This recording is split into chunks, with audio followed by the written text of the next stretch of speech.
All right, greetings, brothers and sisters. This is Professor Sphera, and welcome to our mucus-free meetup. And it's a privilege to be broadcasting out there to the world via Google Plus and YouTube and all that good stuff. And here with some wonderful, wonderful people that are practitioners of the Mucusless Diet Healing System. Everybody's at different stages. Some people just got into the diet. Some people maybe learning about it today for the first time. Other people have been into the diet for 12 or more years. And so we're just going to have a nice casual discussion and sort of create a little support system for each other and share insights, information, and and ultimately just have a good time talking about something that I know I love and a lot of us all are very passionate about and enjoy doing, which is health, food, and and once we wake up to the power of transitioning toward mucus-free foods, and using them to heal not only the physical body but the mental body, the spiritual body. It takes things to levels that are unknown. So let's go around here and introduce everybody. So let's start with Tony. Everybody can just kind of do a little short intro. Just say your name and where you're from, and kind of when you got into the diet. Yeah. What's up, everybody? So my name is Tony, and I'm out here in Michigan, about 35 minutes from Detroit. And yeah, I got into the diet like 2 years ago. This is going on my third year now, and yeah, I'm just really enjoying the process and enjoying it and glad to be here. All right. All right. How about Doug? Greetings, everyone. My name's Doug, living out here in Eugene, Oregon. And actually, it's my 1 year anniversary for starting the diet on January 22nd, and it's been a fast ride so far, and still feel like I'm pretty new to it, but I've come a long ways, and I'm excited to keep going. Nice. Welcome. And Jenna. Yeah, hi. I have been practicing. I started fasting about a year ago on fruit and sort of came into reading Erit after finding Morse and then realizing that I was more in line with practicing the transition. And I'm in Thailand right now currently, but I'm from the States. All right. And Queen. Go ahead, introduce yourself, Queen. How you want to be addressed, Queen? You got Queen wrote down there. I know your website is Queenly. Greetings, I'm Queenly, and I live in Sweden. And I've been on a mucusless diet for 1 month since January 19th, so just 30 days. All right. So yeah, we will talk to you more about your journey and how things are going. And Roya. Hi, I'm Roya. I live in Germany, and I've been practicing for about a year and a half now. All right, and your friend? Hi, I'm Lisa. I'm a good friend of Roya, and I'm interested in the Mucusless Diet System, but I don't do it yet, so I'm on my way to do it. And I'm just interested in your discussion today, so I want to listen. All right, well, welcome. And Tobin. Hi. How's it going, everybody? My name's Tobin. I'm out here in Portland, Oregon. I've been practicing Mucusless Diet Healing System for about 4 or 5 months, and continue trying to keep pushing it forward and trying to get to high levels, just transitioning, slow and gradual. Really what it's about. Yeah, no doubt, no doubt. And I am Professor Spear. I've practiced the Mucusless Diet Healing System almost, or at least 12 years now. And used to be a 280-pound guy. Had all kinds of illnesses and bronchitises and throat things and a whole host of other things that I didn't even that I just ended up feeling like was normal. Like that was just, hemorrhoids. That's everybody gets that, right? That's normal. That's normal, right? To have that pain all the time. To have days where your bowel movements are like a rock and you bleed. That's normal, right? I thought it was until I, started cleaning myself up and got into the Mucusless diet, and then those things didn't happen anymore, and I'm glad. But so welcome everybody. Very happy to have everybody here, and I will mention one of the things that I'm really proud of with the mucusless community that's developing is the diversity, and I will make the claim in the statement that the mucus-free community is the most diverse community in all of the plant-based world.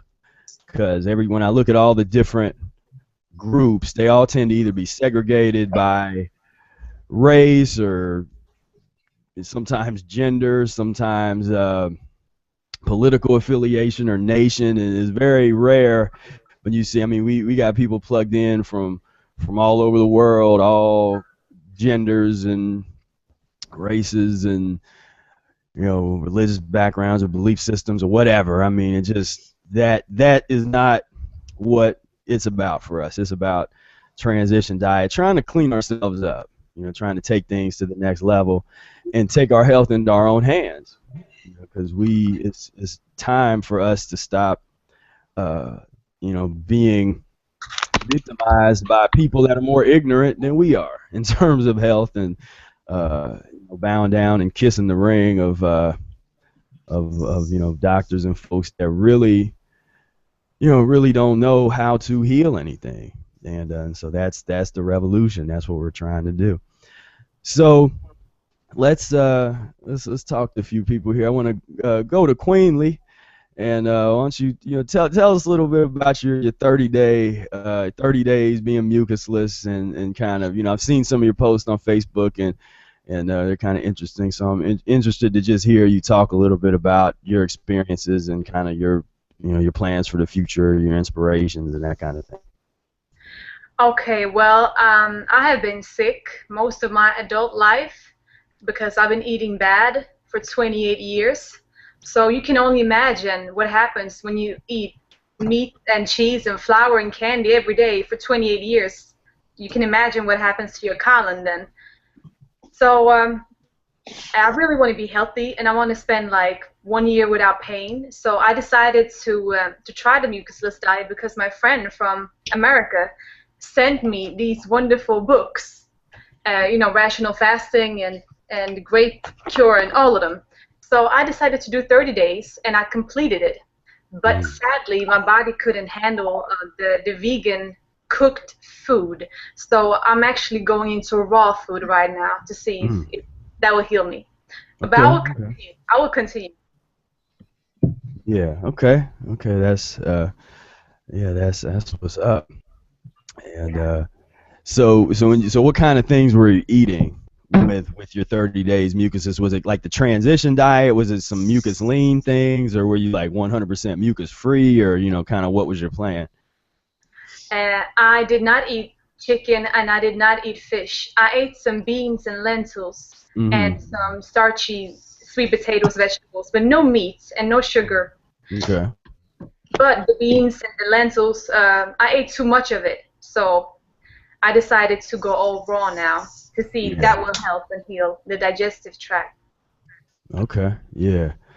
That's what's going on, and I don't know if I won't put you on the spot because I don't know. I know what helped me in that instance a lot. In addition to all that, especially with being able to kind of control the meat cravings when they came back, and sort of overeating the mucus forming things was going to be the lemon enemas. And of course, that's controversial, and people are like, no, that's, you know, but I'm saying that in terms of the Mucusless Diet Healing System, that's like that's just a lifesaver. I mean, that's really has saved the lives of a lot of people that I've personally worked with, and then there's you know, other anybody that's really done them. You can't just do one, you know. It's the kind of thing you got to do it a while. You know, this is up to you if you want to do them for a long period of time. But in terms of the healing process, you know, there's nothing better than that combination, because that's really the system, you know. And that's an important thing I like to stress is just it's not really about what you're eating just by itself, but it's about how you're eating it. And this, you know, because the mucusless diet by itself would just be the food part, but the healing system includes the colon irrigation, includes the sunbathing when there's sun outside, includes the if you do some herbs or some bowel, you know, some stomach and bowel formulas or something, you know, it includes the exercise. You know, the system includes all of that, along with a systematic approach to eating, which, you know, slowly reconditions, because not only do we have to change our physiology and reconstruct our whole nervous system, you know, but we're changing the mental pathways, you know. So every time you're used to doing one thing for so many years and generations, and we have to deal with that, you know. And so it goes so much further than beyond the willpower kind of thing. And but yeah, so thanks for sharing that. And you know, and I see you with your if you want to make a plug for your Facebook, what's your Facebook fan page is Queenly /D Queenly1. Okay. D Yeah. Queenly1. Yeah. Okay. I just want to say that I live in Sweden and there's no sun here. The sun is only here 2 months a year, so it's hard. But I do exercise. I exercise daily. Yeah.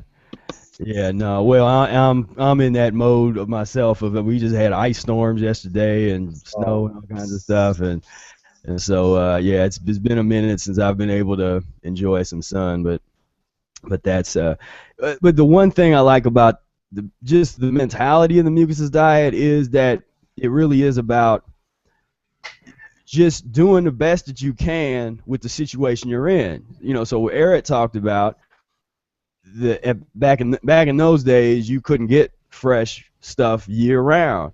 So if you needed to use some canned tomatoes or something like that in the winter months during the transition, then you could do it.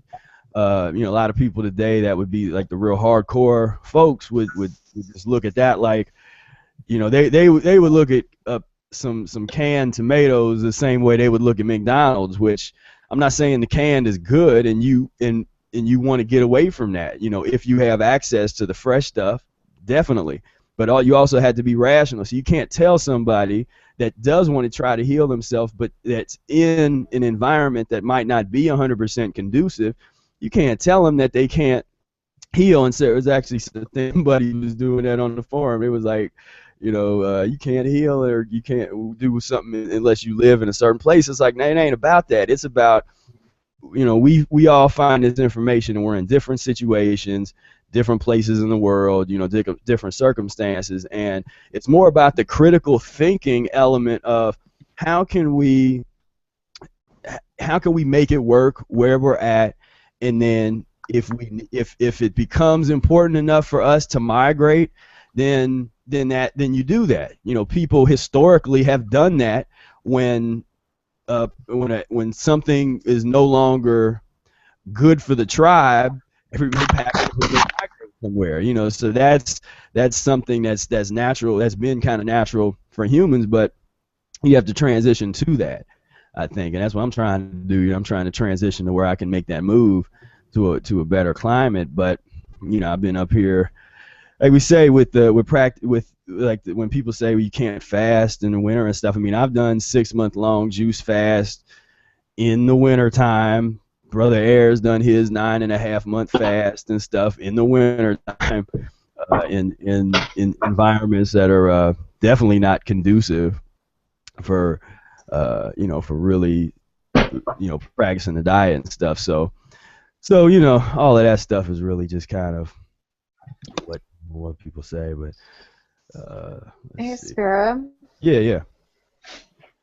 Have you gotten warmer as you're practicing longer when you're fasting through the winter?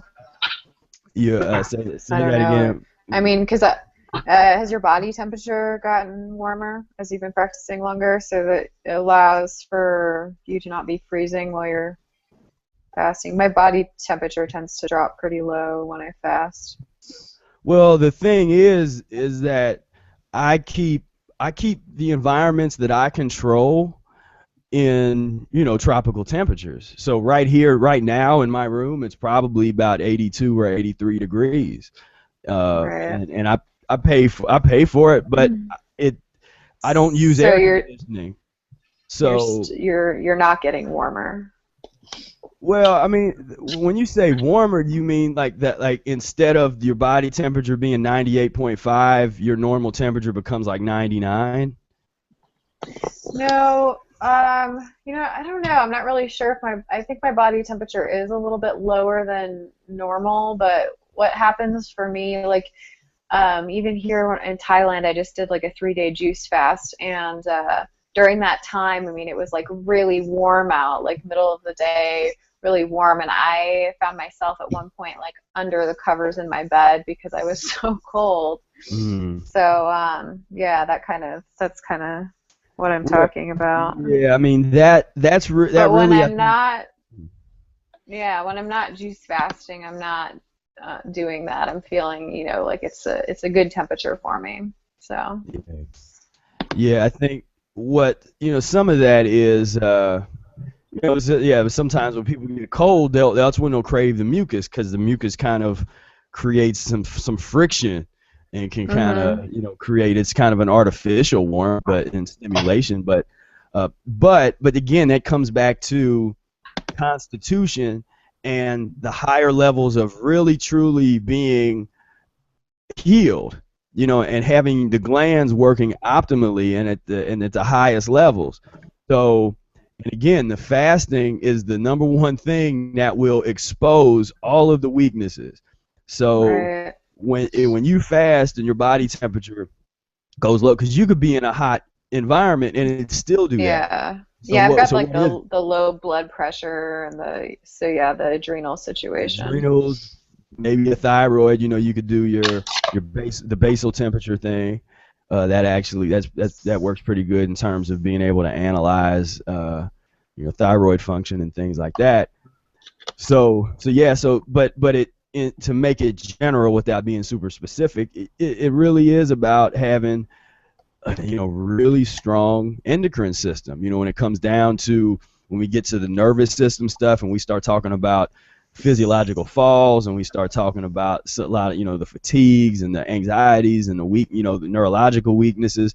Now we're dealing with the endocrine system, and when we talk about healing the endocrine system, sometimes we we have to get a little deeper into, okay, well, what does it really take to heal that? And deal with that, within the context of mucus-free healing, Mucusless Diet. Obviously, I think Dr. Morris is great. His methods are really great for especially those kind of issues. But he's really the only. I call him a mucus-free healer. He kind of identifies himself as a raw. Because he'll use that word Mhm. all the time. But I look at it as mucus-free Yeah, because his book still yeah. talks about That's what he steamed vegetables. advocates. Yeah.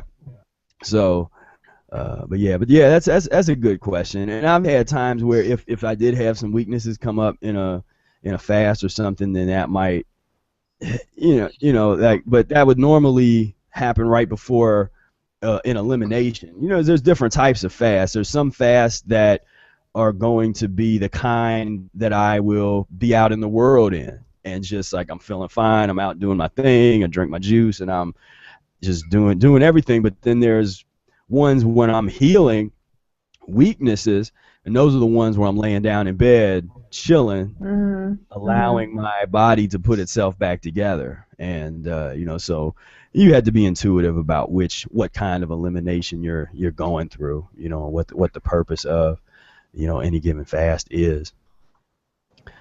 But yeah.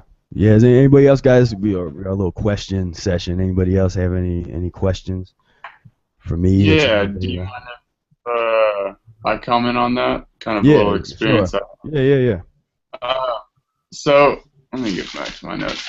I did a period of mucuslessness from January 25th to February 18th with intermittent fasting and just going in and out of like fruits or just like fruits and raw salads. And the first 12 days were actually the little herbal program that I was posting on Facebook about with fasting. And what I kind of noticed about feeling temperature was that I actually felt just sensations overall on a stronger level. So um, it was cold for probably the first couple weeks of when I was mucusless, and I was really, really feeling the cold, like really feeling the subtle sensations. But then we started to get a little bit of sunshine, and I actually found myself without my shirt on outside in 55-degree weather. But since the sun was out, I could actually really feel those subtle sensations on my skin of the warmth from the sun, so much more powerful than I ever have been. And just found it kind of interesting because at first I was like, man, I'm freezing. It's probably because I'm just fasting. But I think I just kind of came to realize that I was just kind of feeling sensations overall on a more subtle level, which I kind of found to be interesting. Just like the sun was just feeling different than it ever had been. And so I kind of attribute it to just feeling sensations overall, more so than I had been, rather than just feeling cold all the time, but kind of like the entire broad spectrum. Mm-hmm. Yeah. Yeah, that's interesting. Yeah. I had that experience before as well with fasting. Yeah, I was going Go out. on, Tony. What were you gonna say? I was just gonna say my experience with it is like if I'm juice fasting or liquid fasting, I'll get colder, but I'm actually like the warmest for me is when I'm on fruit. Like if I'm on fruit, I actually feel like I don't actually dress as warm in the winter when I'm on fruit.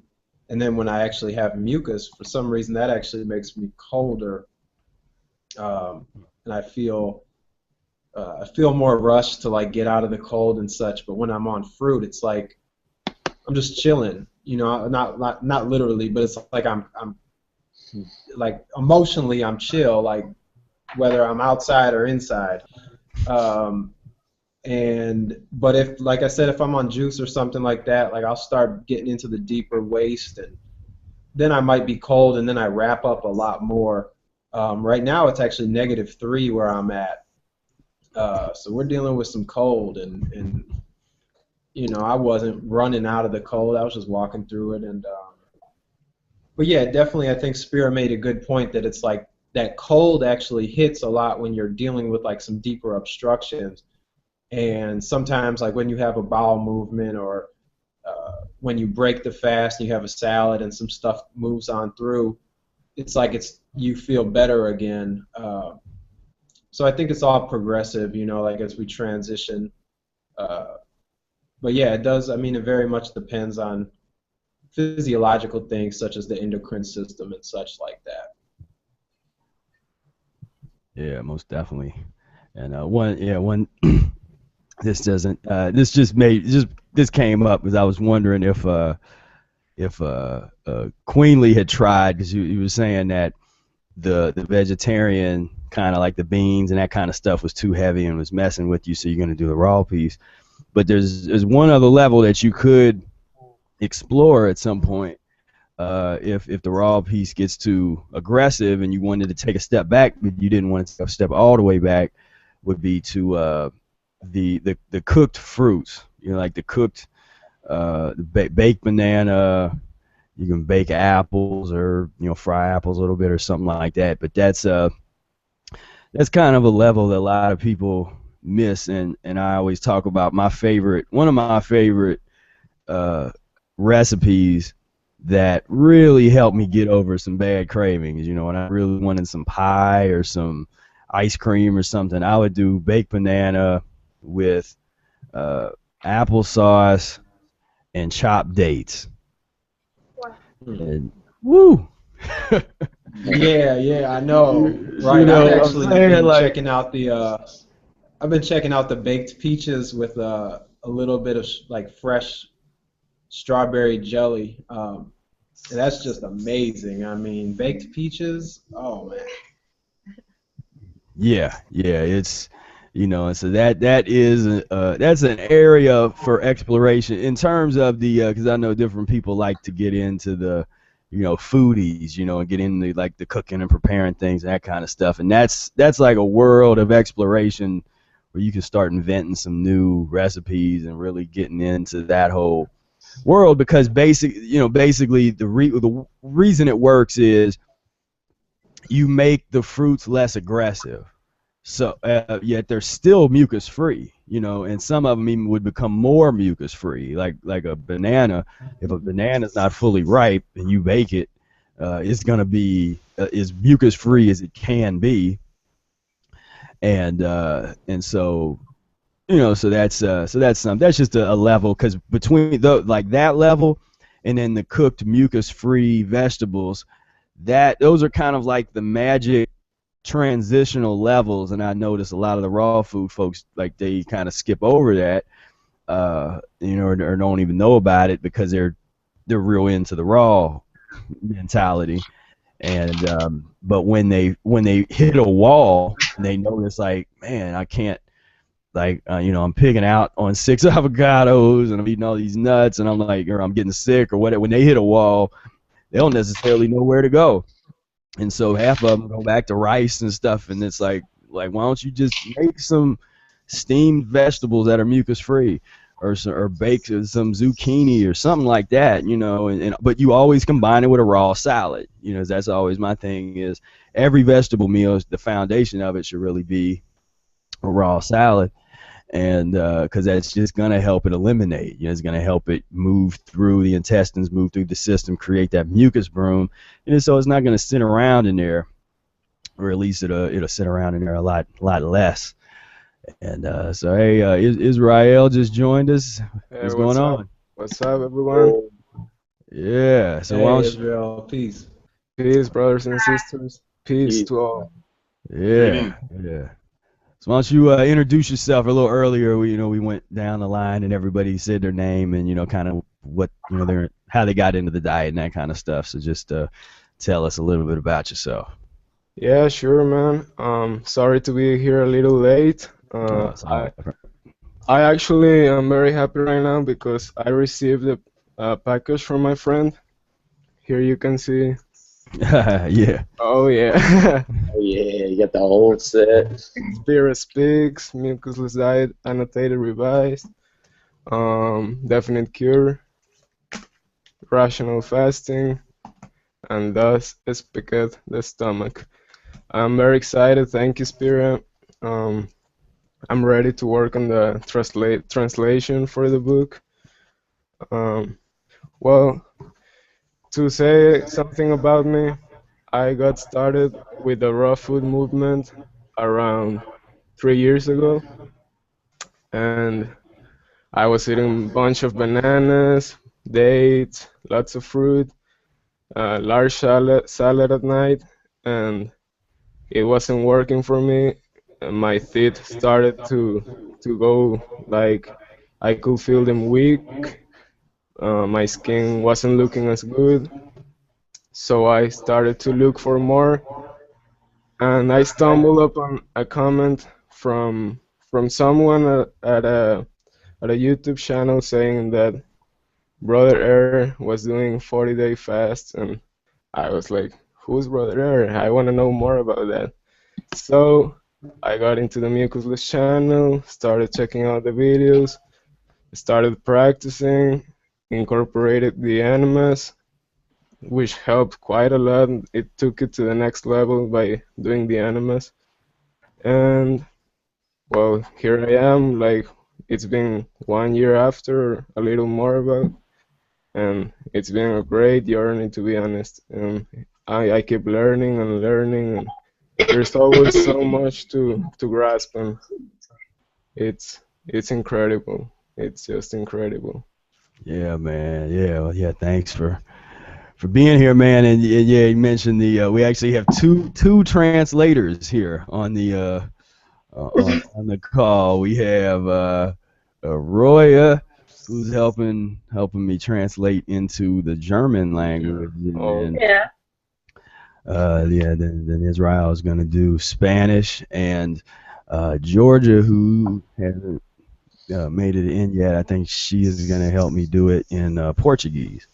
Portuguese. So yeah, so we're gonna, it's I got a message today from one of the Spanish speaking I think it was a sister, and it was in, I've been getting these messages in Spanish from people from the Spanish speaking Arid group, and I think she was asking for a consultation or something, and so I was like, oh, I don't know. So I don't know. I might have to talk to Israel. We might have to figure out some kind of, maybe we could do like a translation consultation or something, like Yeah, sure, man. Sure. translate each other. That'd be kind of interesting. But so yeah, so okay, so that's what's going on there. Let's see. I will say for the folks watching, if you're watching on the Google Plus, there should be a question, and it says Q&A. You have to push a little button, and I don't know why they do that, because that's such an indescript button. Like, just push the button, and then there's a Q&A thing that'll come out, and you can actually, if you have some questions for us, you can just write them down, and we can kind of address it throughout a little bit. And so yeah, so one thing I was curious about was I think, Doug, didn't you was talking about some parasites you were getting out or something not too long ago? Yeah, that was a wild experience. Yeah, tell us a little bit about that. All right. Yeah, so on January 25th, I decided to incorporate some herbs into fasting, which I had never done before. I was kind of checking out the Dr. Morris piece and just trying to get a feel of what was going on with that. And so what I did was watch some of his YouTube videos, got on his website, looked into the type of herbs he promoted, kind of what he was doing with that, and kind of went down and just kind of picked out a few key points that I wanted to hit. So I was looking at his kidney formulas, and then I was also looking at his parasite cleanse formula. And so what I did was I incorporated it into a fast. So what I did is I started with a mucus list, just eating fruits throughout the day, and then salads. And then on the day that I started the fast, I started using tinctures in the morning. I know I was using what was it? Wormwood, Paw de Arco, another one. So I had 3 different tinctures that I would use in the morning, and then I got a 12-day complete herbal cleanse by Gaia's Garden. So basically, I was taking the tinctures and then doing the herbal cleanse formula, and then basically throughout the entire day, I would just do distilled water with lemon or maybe some fruit juice or basically just trying to stick to liquids throughout the day. And then at night, I was basically eating either a raw mucusless salad, or a couple of the days I incorporated like a little cooked mucusless into the salad, just as a digestive broom. I was just more so just trying to use it as a tool to sweep everything out. And I'm trying to, what else did I do? And I'd been checking it out, and I kind of came across some information saying that parasites like can even live off fruit sugar, for example. So I was like, well, I don't know how much truth there is to that, so I'm going to try it out. And so I tried to pretty much eliminate eating fruit for that 10-day period. I would have a little bit, but just not a whole lot. And I think after 4 or 5 days of the cleanse, my bowel movements pretty much just consisted of mucus, mucoid plaque, just like globs, like handfuls of just mucus gunk. And then I started eliminating what looked like worms, and I wasn't really completely sure. I mean, they were dead. And so I got online and I checked out some pictures, and sure enough, they were like identical to what was coming out of me. And then I started kind of taking a closer look at it, and I was just like, holy cow, these really do look like dead worms inside of me. And I basically passed bowel movements like that for 5 days straight, a couple a day. And I was also incorporating two lemon enemas a day during this protocol. And another thing too, when I was drinking the lemon water, it was always hot. It was always like really hot, like you would drink tea, for example. But yeah, for 5 days I just passed probably 5 or 6 pounds worth of this crud just constantly. And then occasionally I would even have like impacted waist. And at the 6th day, I just stopped eliminating any of the mucus, any of the mucoid plaque, pretty much any of it, and it just started transitioning to regular bowel movements once again. But it was really strange for me because I'd never had so many eliminations in such a short period of time. And I didn't physically feel like I had been like losing weight, but I actually went from I don't remember my exact weight or whatever, but I probably lost like 7 or 8 pounds over that period of time. And it wasn't like I was doing anything like too radical or too extreme. And so I definitely think I moved a lot of waste. But to end that herbal cleanse period, I transitioned into fruit eating. So I went from the liquids throughout the day and the salad at night, and then I kind of transitioned into a raw mucusless fruit period, and then I was there for probably 3 or 4 days, transitioned into just liquids for a couple days, and then transitioned back onto fruit, and then for probably a week I was, or maybe probably 4 or 5 days, I did raw mucusless. So I would do fruits throughout the day and then a raw mucusless salad, and then after that I transitioned into cooked mucusless salads with a little bit more fruit throughout the day.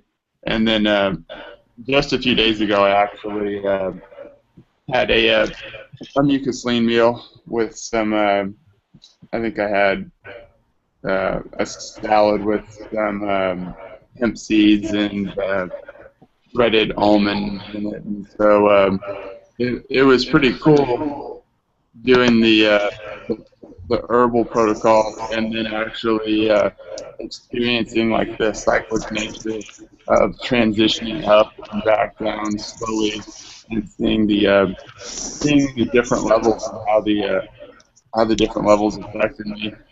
And I just want to say that fruit eating, just strictly fruit eating, is such a high level, and it is extremely difficult for me to maintain that.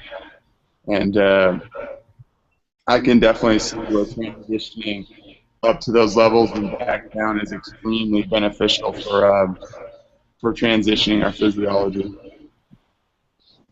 And Yeah. yeah, that's pretty much what I got. Yeah, that's a great testimony, man, and thanks for sharing that. Yeah, there's an echo somewhere. I'm not sure whose system that is, but yeah. Let's see. Let me see. Somebody's got a little echo. They got the I don't know who is that. Check it. Yeah, it's still there. I can hear that too. Huh? Yeah, I'm not. Yeah, there's just somebody has got their speakers that are louder than, and it's like creating a little delay.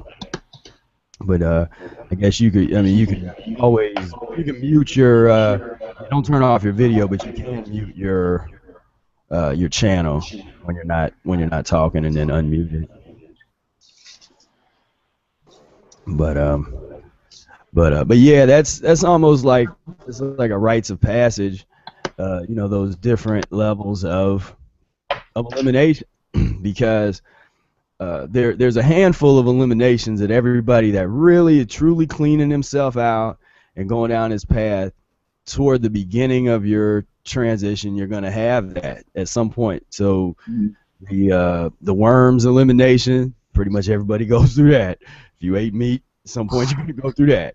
The black tar elimination, the black slime, scared the crap out of me, you know, but literally, what a terrible pun. I apologize for that. That was terrible. Yeah.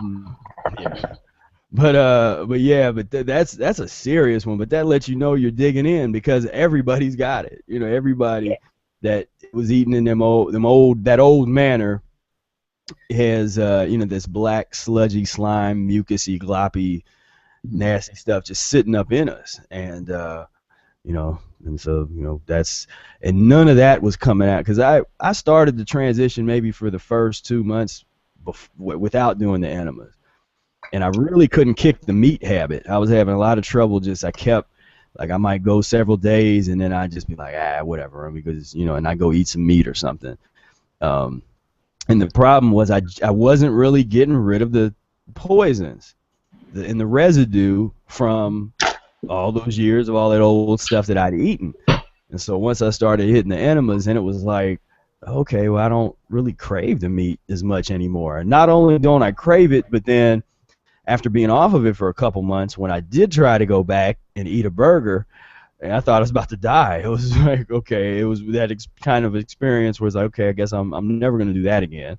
And, you know, I was done eating meat, you know, and so that was, but I took a total of 6 months to actually transition 100% off of meat.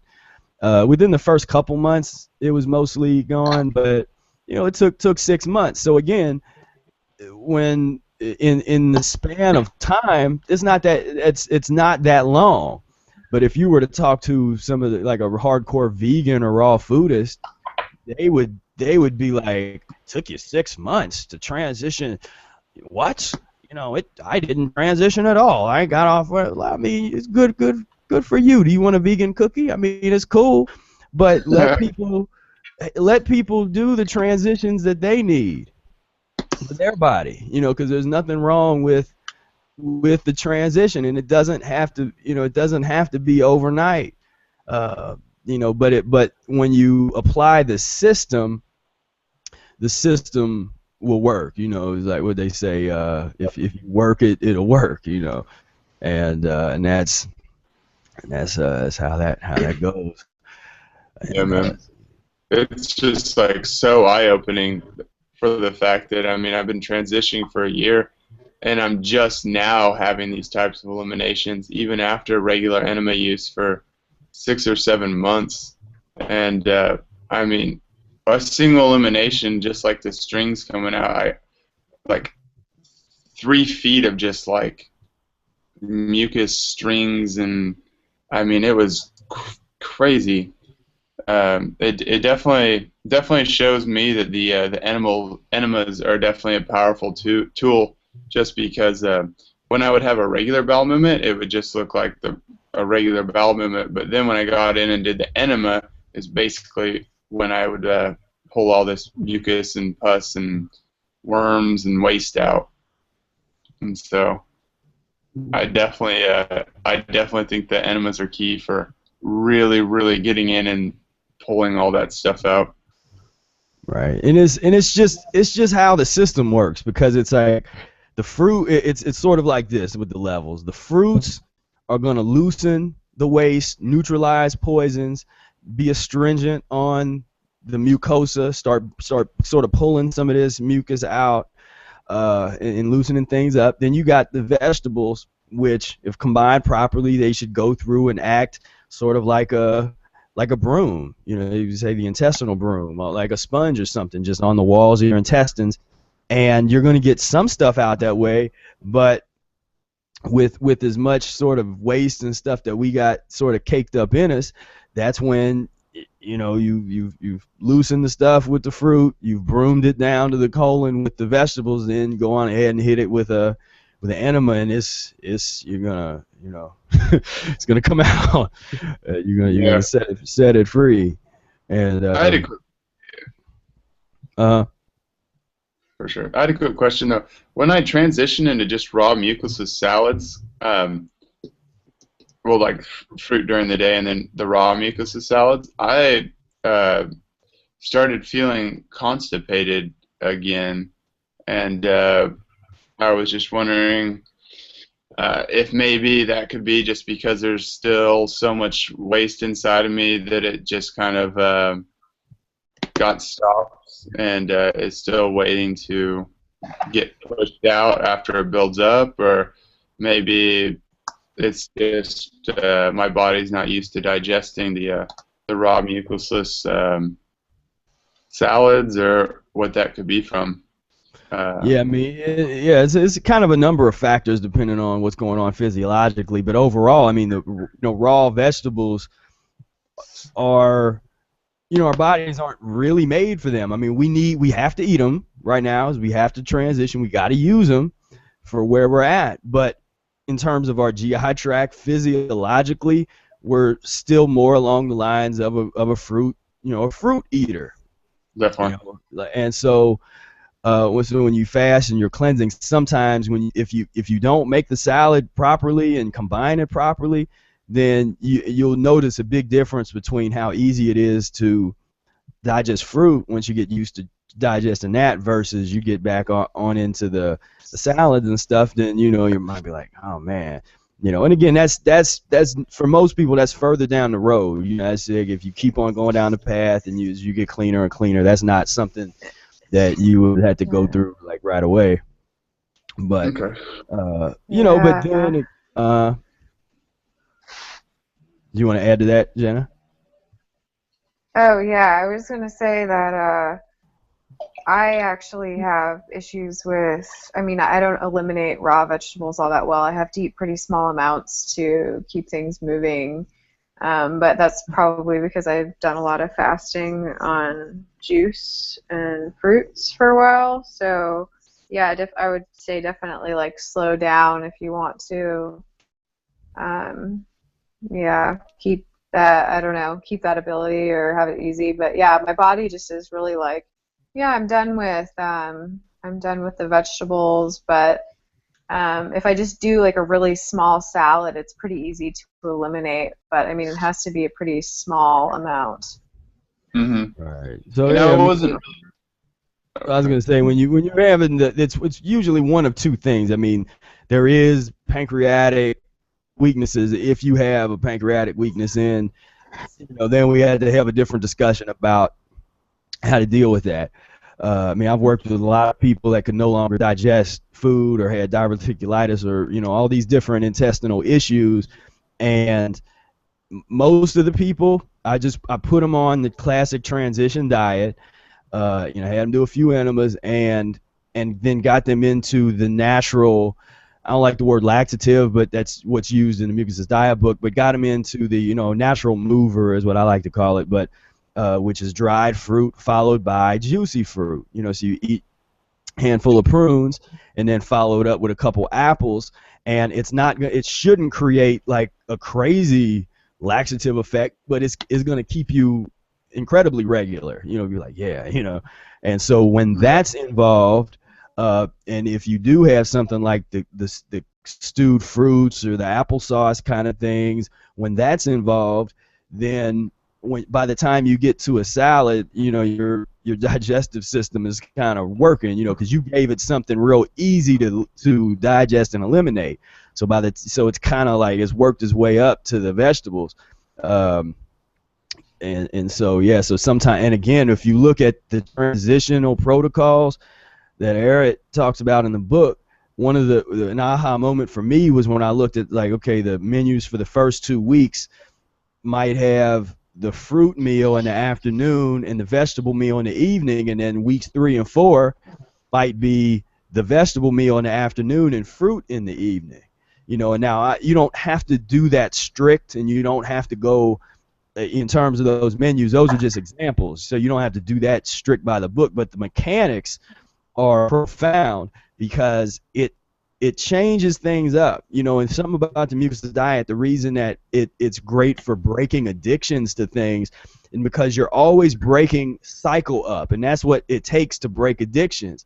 So you eat a certain way, but then you do a 2 or 3 day fast, and you break up, so no matter how bad you were eating, if you have 2 or 3 day fast happening a couple times a month, or however often you feel like you could do something like that, you're always breaking it up. You break up that cycle of, and that's the difference between like a vegan and a Mucusless Diet Healing System practitioner, where a vegan might eat processed vegan foods and and then never take a break. Every day they're having soy burgers, and they're having whatever things they're putting in microwaves, these little things at the store, but they never break that up. But if you're practicing a Mucusless Diet, maybe you fall back and eat some of that stuff. Ain't that big a deal, who cares? But when you fast and you do your 2 or 3 day fast, you do an enema or something, you're gonna break that up, and then you're not gonna want to go back to that after a couple days of fasting.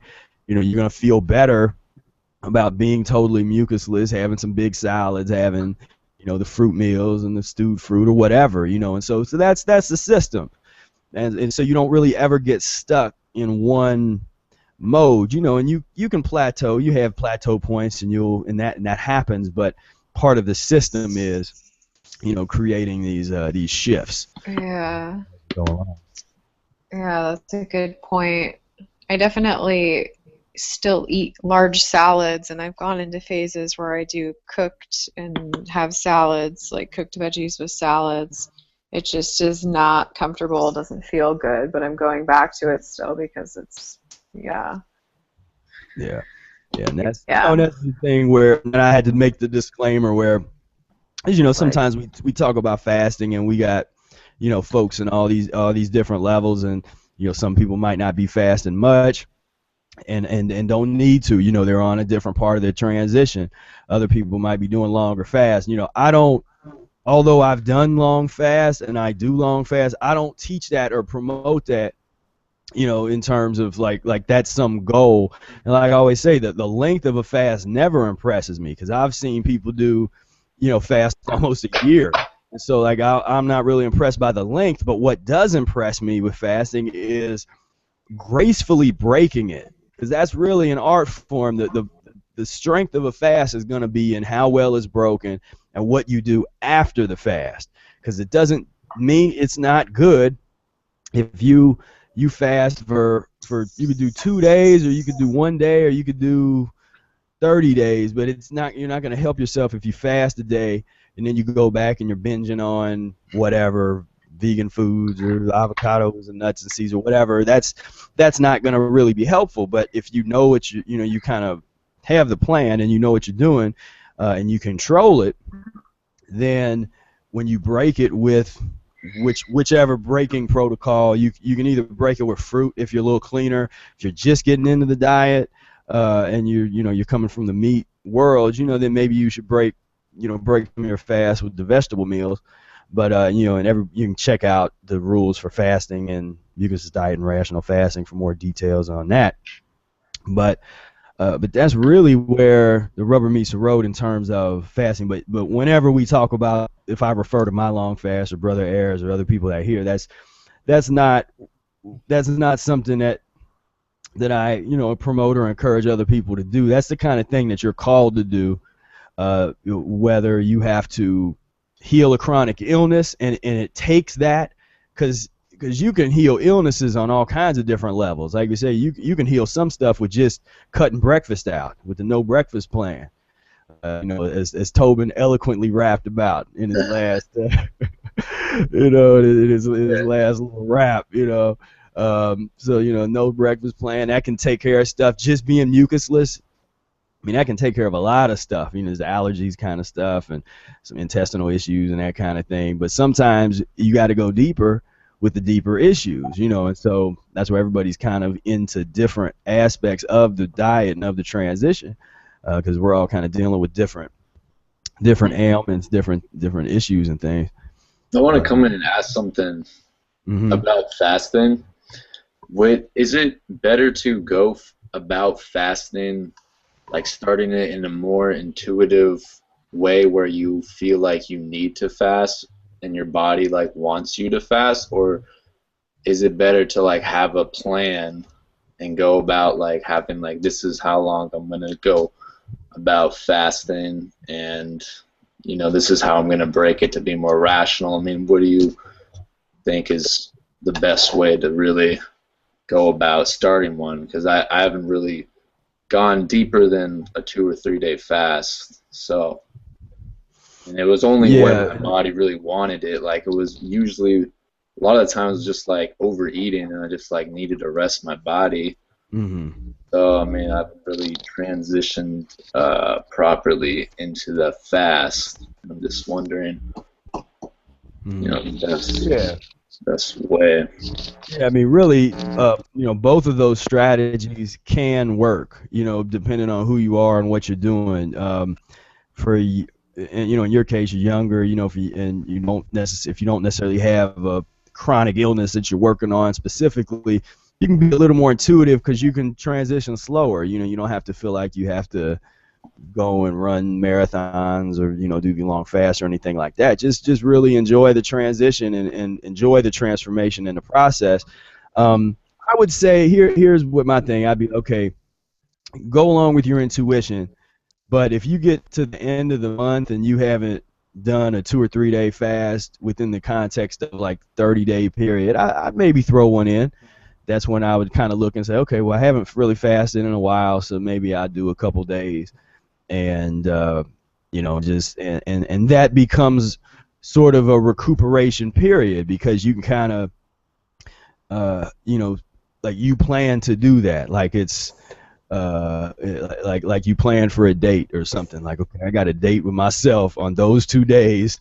I got a weekend retreat. You put that time aside, and and you just get into your fasting piece, and you can get into your meditation, or you can write music, or whatever you're into that's kind of a a spiritual kind of thing for you. But don't, I like the practice of, for those first couple days of a fast, just not kind of having your schedule cleared, and if you can, and having that time to yourself to be able to get into it. Then if it's going to become a longer fast, then you've kind of gone through whatever you would be dealing with there, kind of toward the beginning of it. But so I think it again, it's one of those things. It's kind of individual, to each. Yeah, to each I person.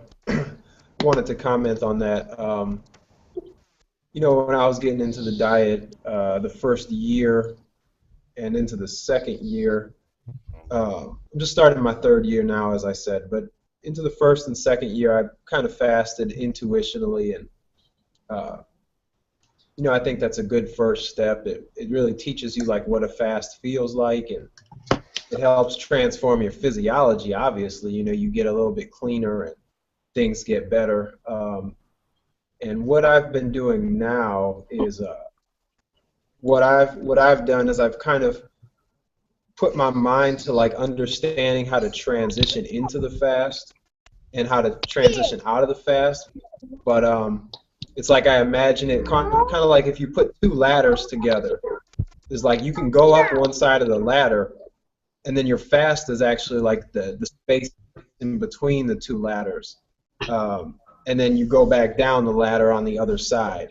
So I think just having that skill of knowing how best to get into the fast, once you're there, you can go 1 day or you can go 3 days or you can do whatever.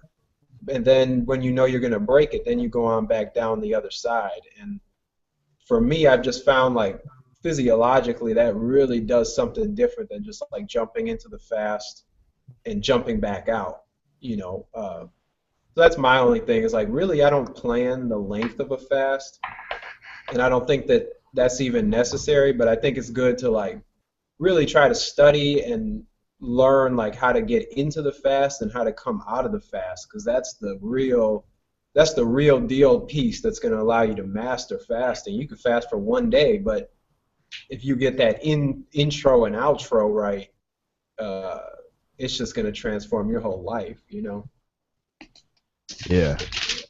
Yeah, it's definitely, this whole thing is just such an art form, I'm just like I feel privileged to be able to do it, and recognize that, because and that's what I try to really bring to this thing. And one thing I wanted to talk about, I was happy to see the mucus-free arts movement growing. We got I was gonna try to get it to show. Maybe I'll find it, but I was gonna well, unless Israel, you have your painting around there? Yeah, sure. Let me take it out. It's right here. Raise that bag. Oh yeah, amen, brother. Raise that bag. Yeah. No, go ahead. No, I was just gonna say, yeah, where that, because you said you were inspired by Baby Babaji in one of the videos when he was saying that. Yeah, I remember.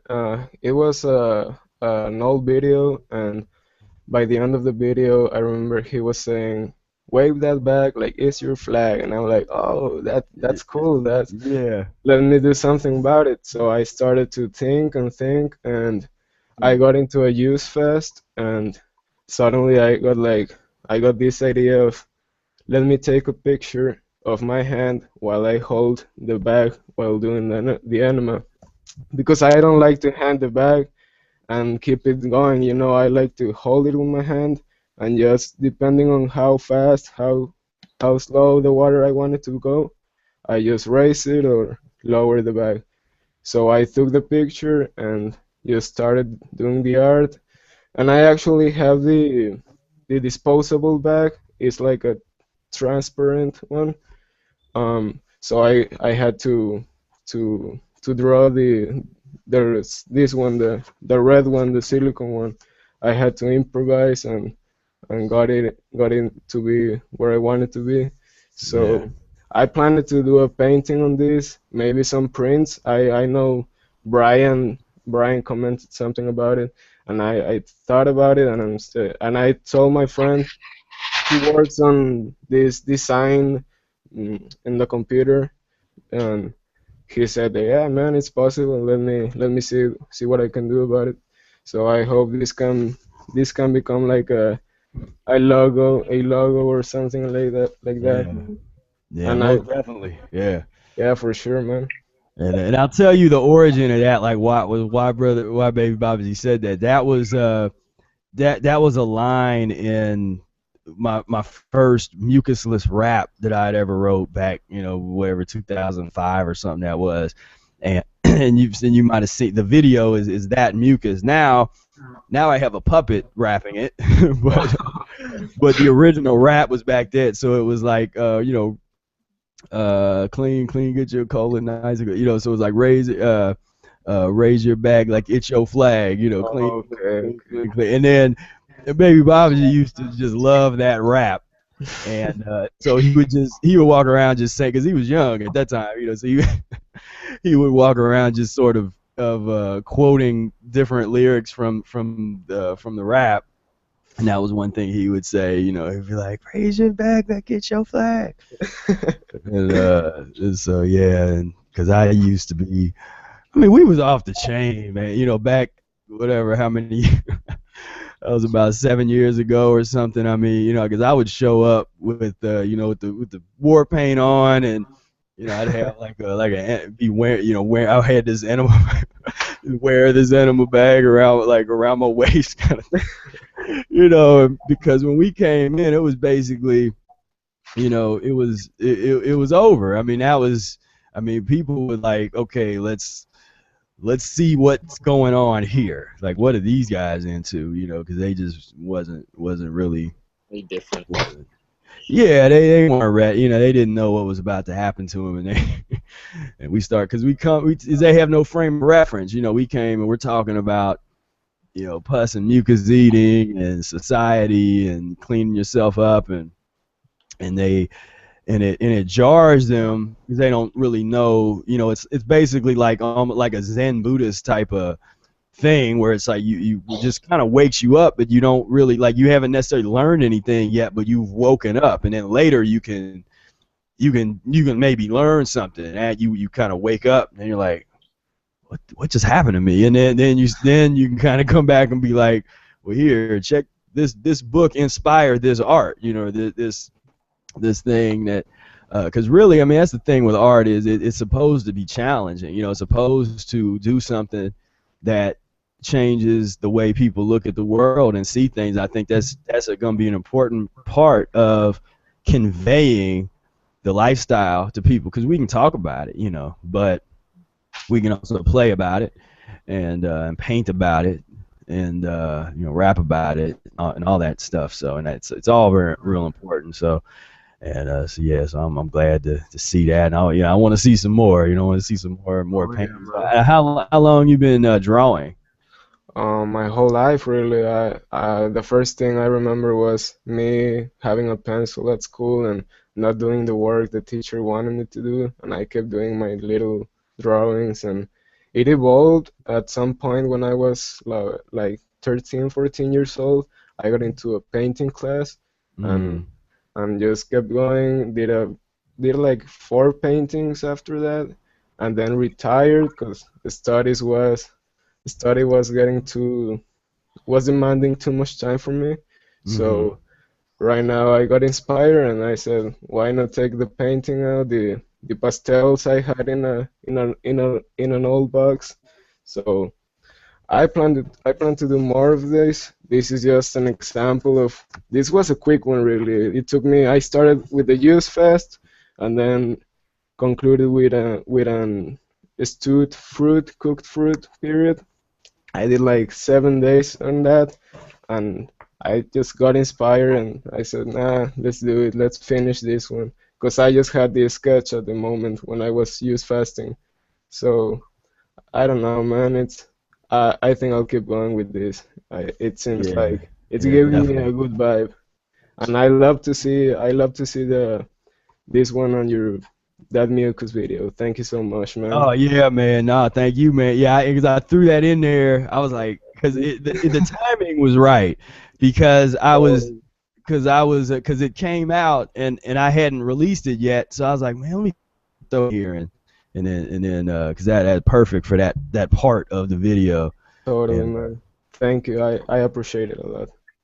Yeah, man. Yeah, that was cool. And then of course Tobin, he's been writing the rhymes, and you know, I dig that everybody had check out the you know, the couple videos he put out. And I liked it. Yeah, no breakfast plan. You know, that was inspired just by, like, I mean, I was just thinking about all the shit I ate when I was a kid, and just like how much, you know, just the transformation of like what we're eating now from like what we were eating as a kid. I mean, that was my diet, you know, IHOP, and you know, the egg burritos and egg McMuffins, and then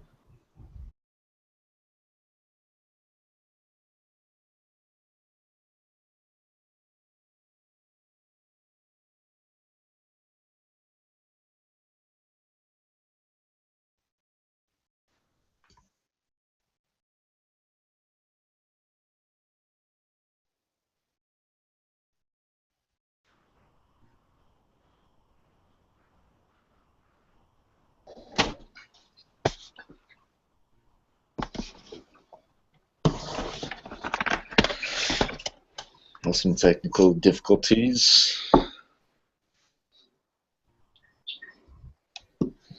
Are we still here? Yeah, what happened? So I'm I still don't here. know. They you know Server the drop. what they say, we broke the internet or whatever that. You know, something was about to get deep, and they Big Brother is watching. yeah, Big Brother's like, oh wait a minute, y'all about to talk. No, what happened? You know, because and that's what's sad is the most the most dangerous people right now to the establishment is going to be people talking about apples and oranges and spinach.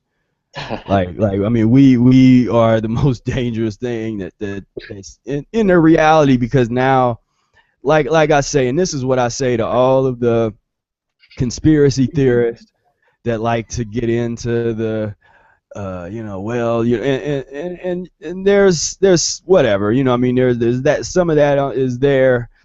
My point is that no matter who's running the show, none of them know anything, because they all die of the same thing as the people that they oppress, because they don't know how to get themselves together.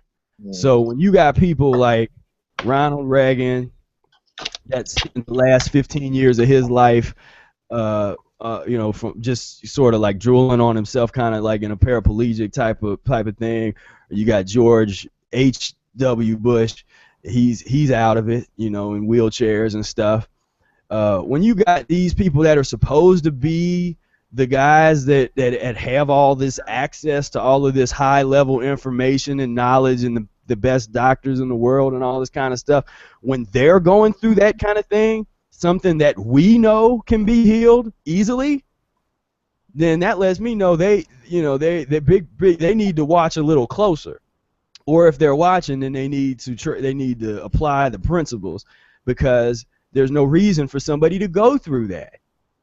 And the funny thing is that, and you can research this and find this, Reagan really should have known, because his daughter, somebody did an interview with Ronald Reagan's daughter, and they asked her, you know, so when it comes to health, you know, like, are you on a diet, or, you know, what's your opinion on health?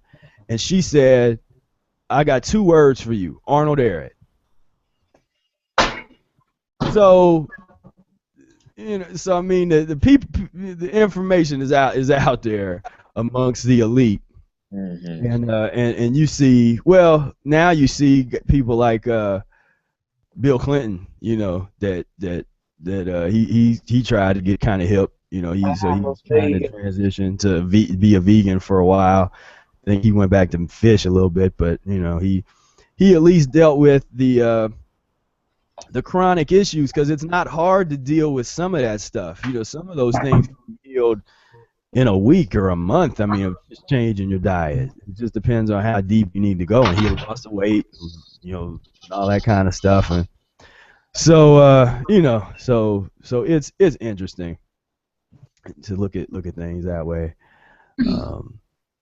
So yeah, let me there's a couple questions here in our question and answer thingy app, and let me read a couple of these and see if we can address them. It says, what are your thoughts on clouding of consciousness, also known as brain fog or mental fog, and fibromyalgia? What may it be?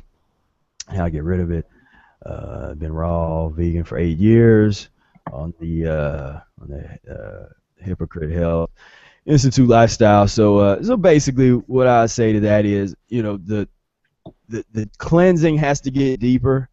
You have to go a little bit further into the mucusless and into the fasting to really deal with some of that stuff. It could be any number of things. The brain fog could be from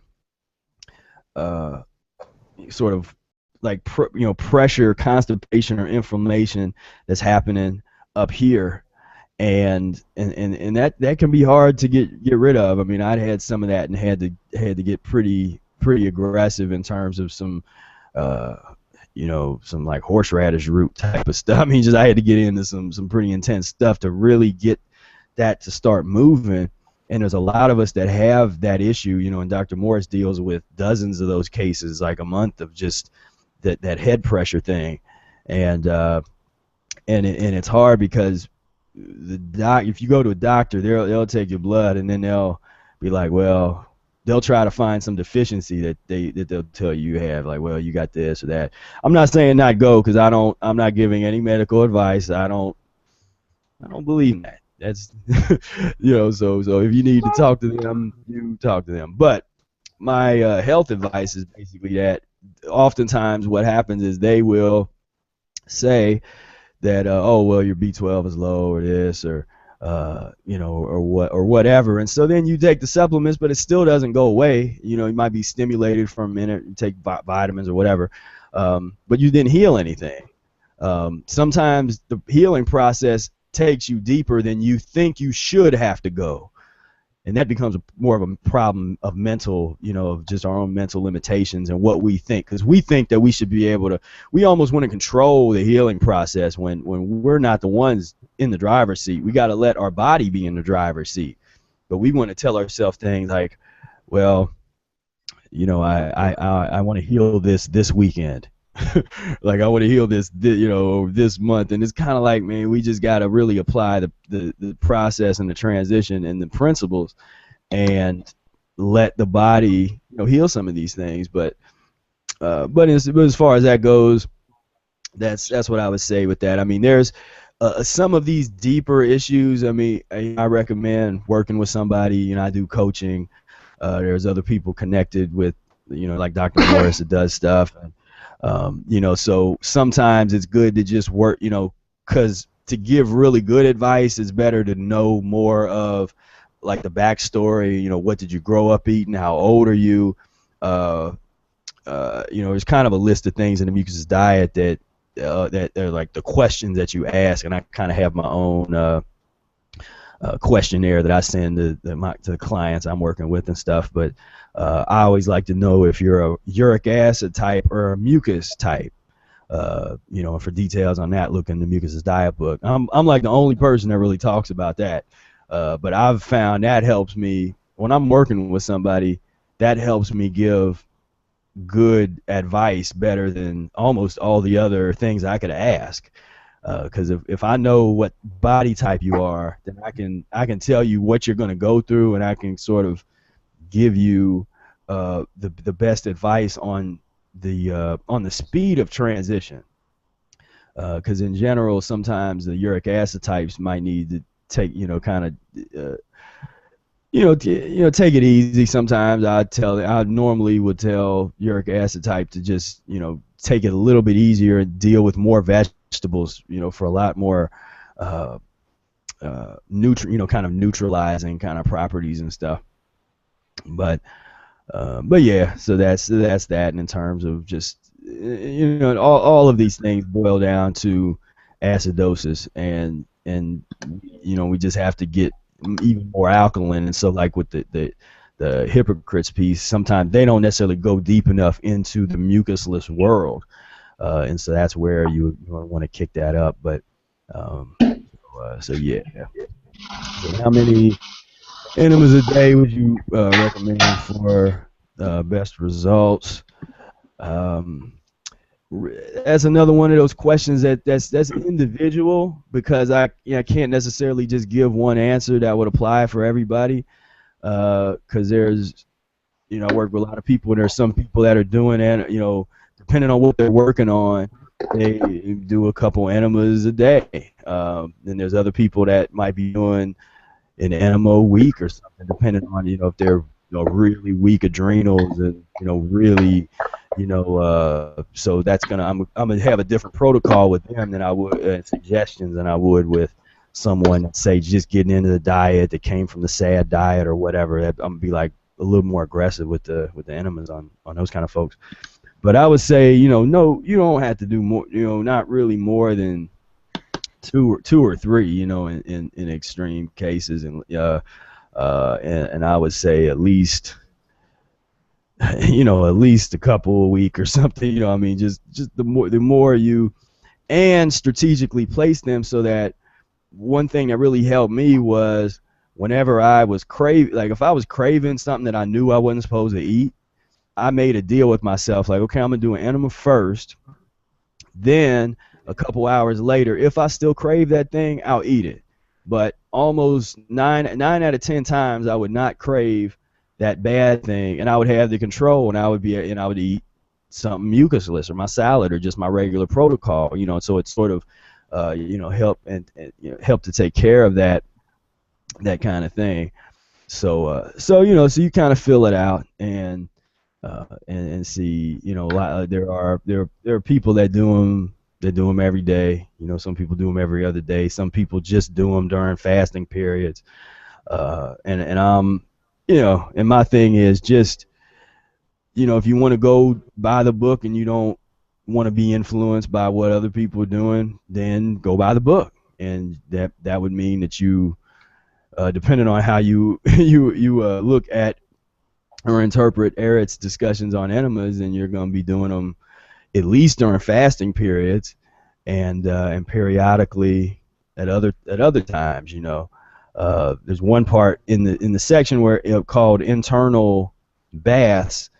Eric basically says that you do them after a bowel movement, like that you could just do a little one, sort of after a bowel movement. So that's where that is. Like I said, I'm not a person that's gonna be twisting your arm or telling you like like that kind of thing. I talk about what I do. We share information about our experiences and what we're doing, but outside of that, you just kind of do whatever you need to do. See, Nikki, I just completed my first 21-day water fast. Is it okay to move to parasite fast? Parasite fast. I don't know. Doug? Is that a thing? I've never heard of parasite fast. Okay, I don't really think it's a thing. It was just kind of my my creative protocol that I put together. Okay. It seemed to be pretty effective for me. I mean, I was just kind of throwing some stuff together. But I was thinking about it too. It's like over that 12-day period, I was pretty much just doing 24-hour intermittent fasts and only eating a salad every 24 hours as a broom. And then, I mean, the astringent lemons, that could be just like any type of fast. It doesn't necessarily have to be strictly like a parasite fast per se.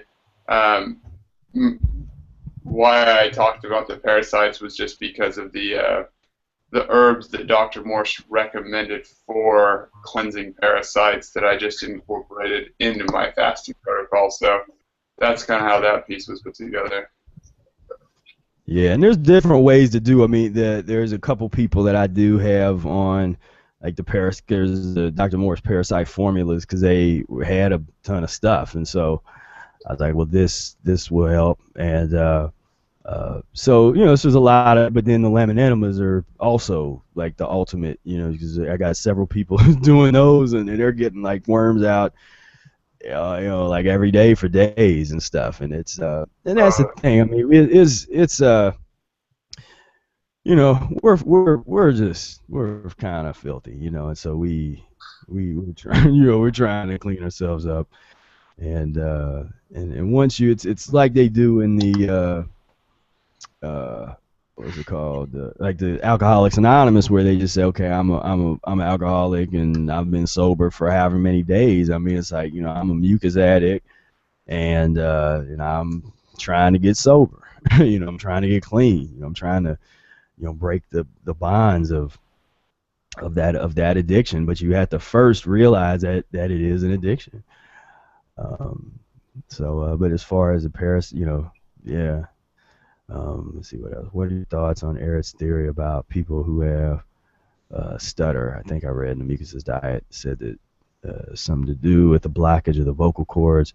But a lot of speech therapists say it's a neurological problem. I think it's. I mean, each there's different. I think both of those are right. It just depends on the individual person. There's some people that you could say is there's a neurological issue involved, and they would still have to get into then the neurological approach, healing the nervous system.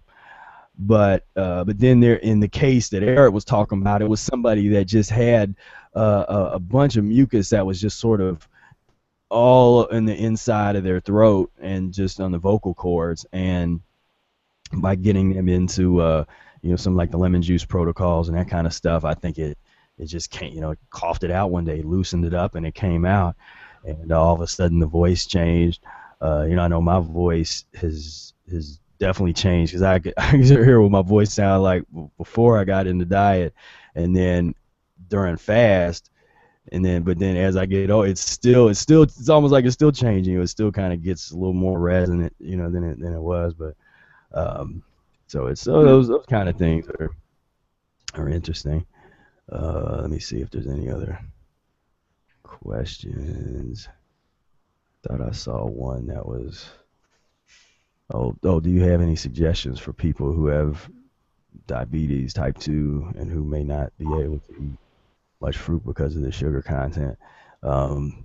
Yeah, I mean, I'm working with a couple people in those circumstances. And again, I don't when we're dealing with like specific illnesses, I don't like to get too specific if I don't know your case and what's really going on. So I would say that there's definitely steps that can be taken, and there's a transitional approaches. Sometimes going down the road of kind of some of the subacid fruits that aren't as sweet, or the watermelon type of vibe. You're getting into the vegetables, but again, like I would have to work with you kind of one-on-one to really go through after I'd seen your case study, to actually kind of say, okay, well, let's check this out, because sometimes that's where a herbal protocol can also be very useful to get a little deeper and cleanse things a little faster, so that you can get the adrenals together and and just hook up the sugar metabolism piece. And so yeah, but it can be done, and there's a lot of people that have done it and are doing it, and so it's kind of at least connected with the Morris community, you can find some good testimonials along those lines. And so yes, all right. I think we still got most everybody from the Big Brother drop, where they just dropped us like, let's break up this party. But yeah, does any of you guys have any questions or anything you want to say? Yeah, definitely. I had a couple of questions. I'm just kind of getting into mucusless soups, which I've never dabbled in, and I know liquids play a huge role in digestion, or as far as like hindering digestion. And I was just wondering what your thoughts are on preparing mucusless soups, when to eat them. Because I know, like, I've been making them, or my mom and I have been making them with just a big thing of water with, like, maybe some chopped up onions, some celery, just basically cooking it with just vegetables and water. And would you recommend, like, blending it all together, or just doing the broth separate, and then maybe putting those vegetables on, like, a raw salad? Or how do you incorporate mucusless soup in your diet?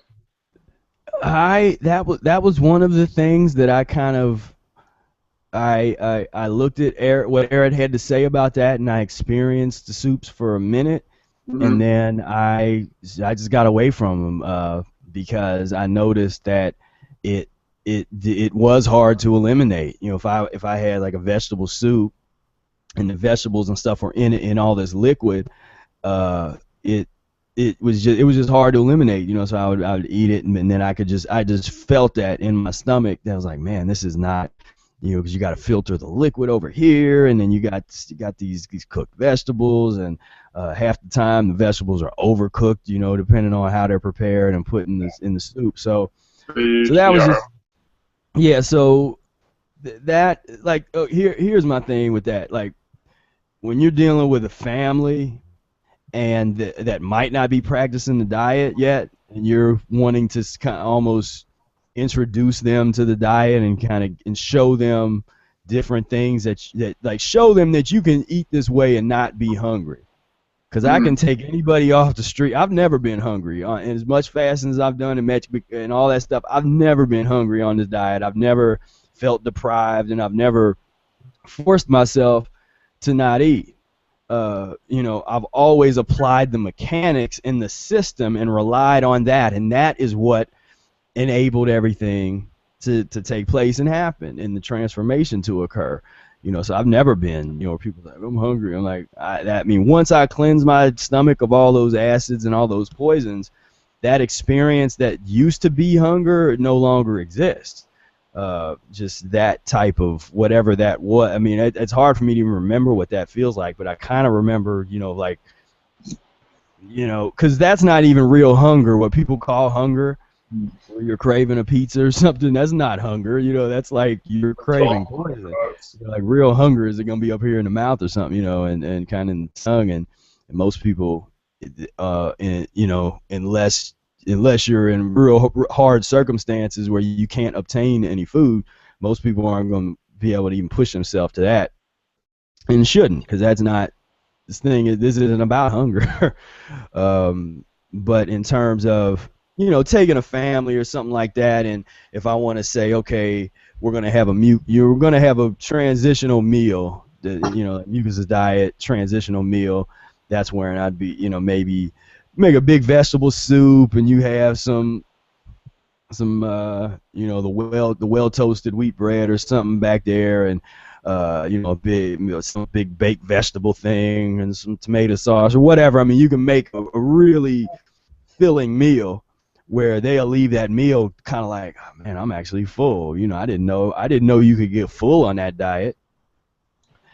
And because I have people, you know, they'll be like, because I'll be giving them more food, they'll be like, oh no, no more, no, I'm full. And I'm like, well, I thought you couldn't get full on my diet. That's what you said before you even tried any of it. And so that's where I use it. And Brother Eric kind of hit me to that, because he would make a soup kind of for the family, and everybody could kind of eat on it. But as far as in my practice and after the first year of transition, I didn't really make soups anymore. I would keep everything separate. You know, if I'm gonna have my vegetables, then I do the vegetables, and that's that. If there's a little bit of juices, like if I steam the vegetables and there's a little bit of some of that water that's got that vegetable broth kind of vibe to it, then I might take a little bit of that and almost use it as a dressing, like just sort of put some of it over top of the salad. But I'm not gonna, you know, sit there with a spoon drinking on it and stuff. Totally. And on that note as well, obviously fruits digest faster than, say, like your salads. How long of a period of time do you usually wait before and after for drinking liquids with salads? Personally, You say how long to wait? like for you personally, like when do you usually start like drinking water or whatever after you've had like a salad meal? Because I do notice that the salad definitely sits in my stomach longer, and sometimes I might start drinking liquids a little too soon and kind of get a strange feeling like it's not digesting right. And Yeah. For me personally, I always try to make it as long as possible. So I've gotten in the habit of I eat my vegetable meal, and then I I might not drink the rest of the night, the rest of the day. Like I just won't drink anything, and then I go to bed and get up, and then I'll have some, might have some juice or something at that point. But now it wasn't always like that. When I first got into it, it was actually hard for me to not drink during eating, because I would always have some kind of big extra large biggie drink that I'm drinking while I'm eating. And so the first step for me was to just not drink while I was eating and wait until the end of the meal, and then I would maybe wait 5 minutes and then drink a bunch of stuff. But that only lasted, a year and a half or something, where I could even really tolerate that. And it got to the point where then I just basically kept drinking as far away from my eating as possible, just because it was more comfortable, and I was eating foods that were more moisture rich anyway, because the fruits, that's all the moisture you need there. You just eat a couple apples or some grapes or whatever, blackberries and stuff, that the moisture's there, so you don't really need to drink anything. And then with the vegetables, same thing. The more that you get into the mucus-free kind of vegetables and stuff, and if you're not using a whole lot of salt and things that dry you out on that way, then you shouldn't really be thirsty. You shouldn't be like, man, I'm thirsty, because that's another thing I haven't really experienced in a long time, of just like thirst. And I'm not an ardent dry faster. I mean, I've done 14-day dry fasts and stuff, but that's another thing I don't promote and encourage people to do, because in most cases that's some real advanced, like, that's that Brother Air stuff, like you practice a diet for 30 years kind of thing, and and you start experimenting with like that kind of level. But most people, we need that moisture helps in the process of elimination. And so yeah, was there any other comments or questions from the folks? Yeah, I got a question actually about hunger. And just knowing when you're full, because it seems like a lot of the times, mostly when I'm eating like a vegetable meal, I tend to overeat like the vegetables, and I usually accompany it with like a baked sweet potato or a squash. But I always eat slowly, and I try to just like give myself time to like really feel into like how much I need to eat. But a lot of the times, like, I feel it like an hour later, like, oh, I feel like I ate like too much, and it's like harder for me to digest and whatnot. Yeah, and that's another area where, again, the transition, you take note of that issue, and then you look at that. It's like you can't necessarily force yourself to eat less, but if you're applying the system, your body's going to get to the point where it just doesn't want as much, and so your body will actually kind of stop you. But yeah, I've seen that too. With the vegetables, where because what I think is happening is, as your body gets more used to the fruit level, it kind of wants that. Like, it wants that stimulation of that grape sugar just hitting your bloodstream. And so you eat vegetables, and that doesn't happen. You're not getting that stimulation, and so you kind of keep eating, and you keep eating, and it's that addictive thing comes in, where you don't even need to really be eating anything anymore. You've ate enough to create the elimination you need, but you're still not satisfied, so you keep going. And that becomes it's one of the challenges, of kind of getting in. That's what one of the ARID protocols is. If you do eat fruit and vegetables in the same meal, then you eat fruit portion first by itself, wait 5 to 15 minutes, and then follow up with your salad, your vegetables, or something like that. That way you got the fruit going in there first, then you come with the salad after that, and it's going to be less complicated for your system to eliminate it, digest it.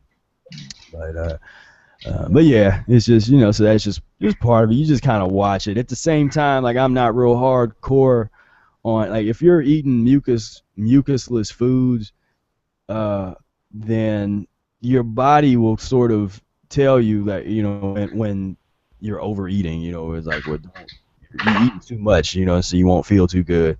And so you adjust. then you start to gain more control. And let's see, we got a couple other questions over here. Let me see here. Thank you. I'm looking forward to getting your book. 27 years old, male. I feel like it's inflammation of the brain, and it's so true how they try to recommend B12 or say it's a deficiency. I fasted for 10 days, and the fog felt like it was lifting. Yeah. I mean, it just takes time. It really does, and so we have to, just get into the process. Let the process kind of take place, and because sometimes it can take time. And let's see here. Where's the question? Oh. We have how many? Okay, I think I've answered all these questions over here. So yeah, so it would be interesting if we could see with the delay. I don't know if we could do it. I would do something where I would like play some music behind Tobin and have him have him rap. Yeah. And, I wonder if it would work. I got let me see. I got this section. That was one thing I was going to talk about was as we were kind of talking before about the different raw food movies and stuff. And if you've ever seen some of my videos, I play music on the street and Brother Era play out there and stuff. And the great the real movements that that happen really oftentimes have they come from the streets, they come from the folk, it grows up from the people. And this Mucusless Diet piece really has, because some of the people that are bringing this information to the fold are not people that got a lot of money. There's not corporate backing. There's not, a lot of the some of the vegan stuff and the raw food stuff. That's like mainstream at this point. That's got people with money that's backing that. This movement is like a grassroots movement, people that have no money, that's from the streets, that's like, we're going to get ourselves together. Like this is our protest. I'm gonna get myself healthy and out of the just out of that reality. And but yeah, so this is definitely that kind of thing. So let's see if this works. I don't know. I got a beat on here. And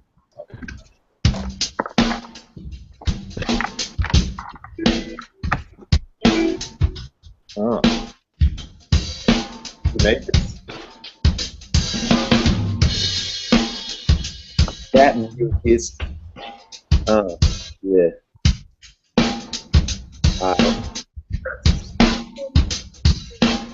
That mucus. It's really stupid. You don't want to eat the fruit. It'll loosen. When you get the vegetable, eat it up, so it will sweep you out like a broomstick. Your intestines. This is a nice little session. An enema day keeps a doctor away.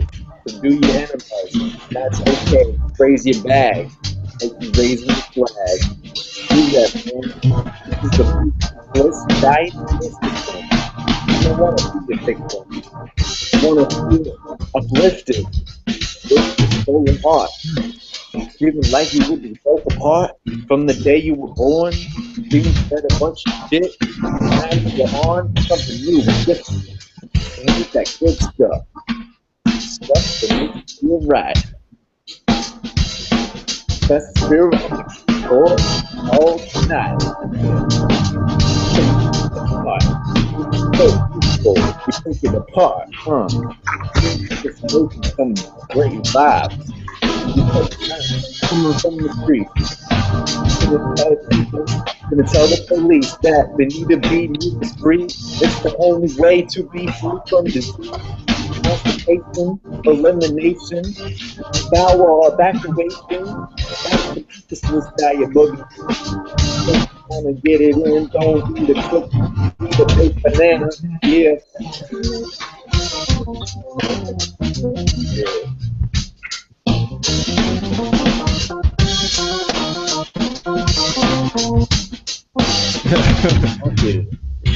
nice, man. Yeah.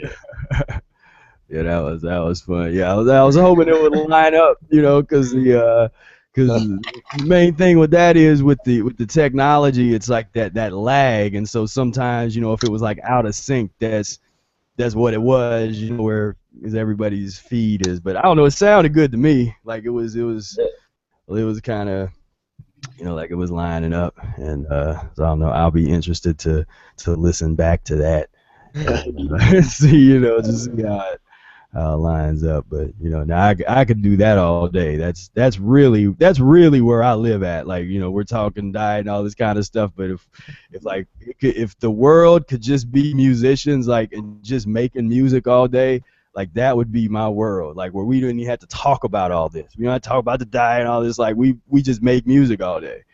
And that is a reality that I hope to make happen for myself. But I got a mission, before I get to that.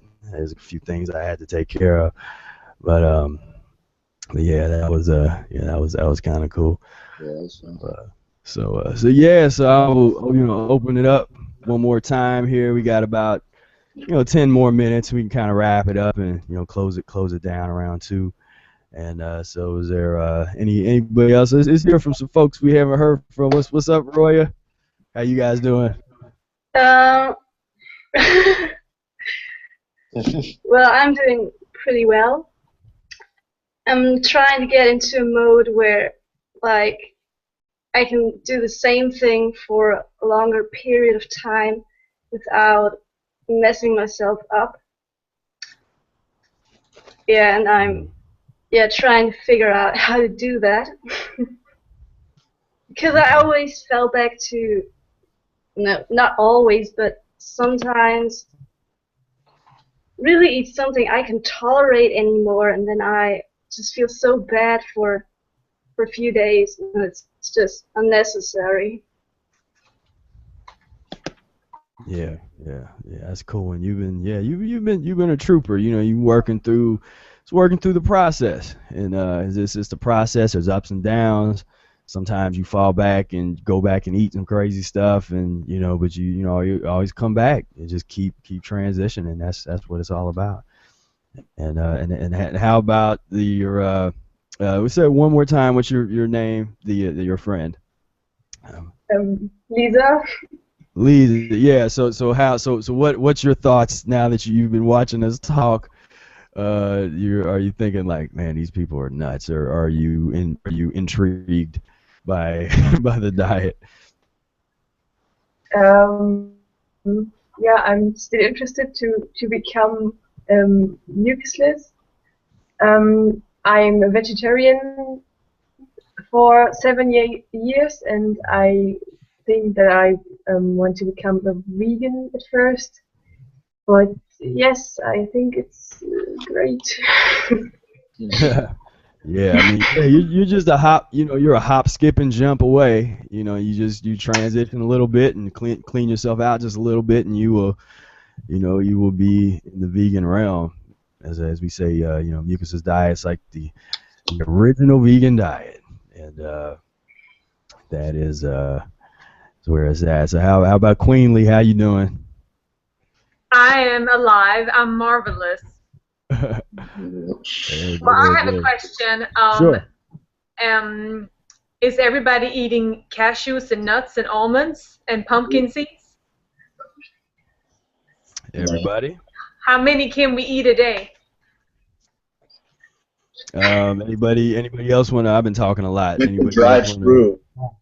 If you're gonna eat nuts, like Arnold Air would say, or the seeds. Dried figs, dates, raisins, they always help to digest.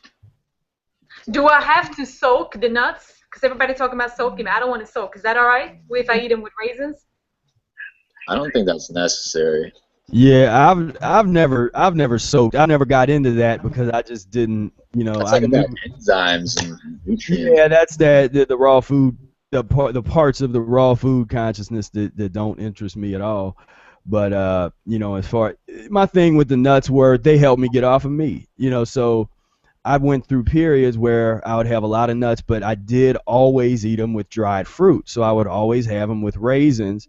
And I started off with peanuts, and I got into cashews, and I was getting those like these big bags of like mixed nuts, and I would get a ton of raisins, because I felt raisins were like kind of the best dried fruits to me that combined really well, and they aid in the elimination, and that's why that combination. If you just eat the nuts by itself, then it's just harder to digest, and as you get cleaner and cleaner, you're going to notice that it's going to be like, ah, man, that didn't really digest well. But you combine it with the raisins, and it really, it really aids, the digestion process.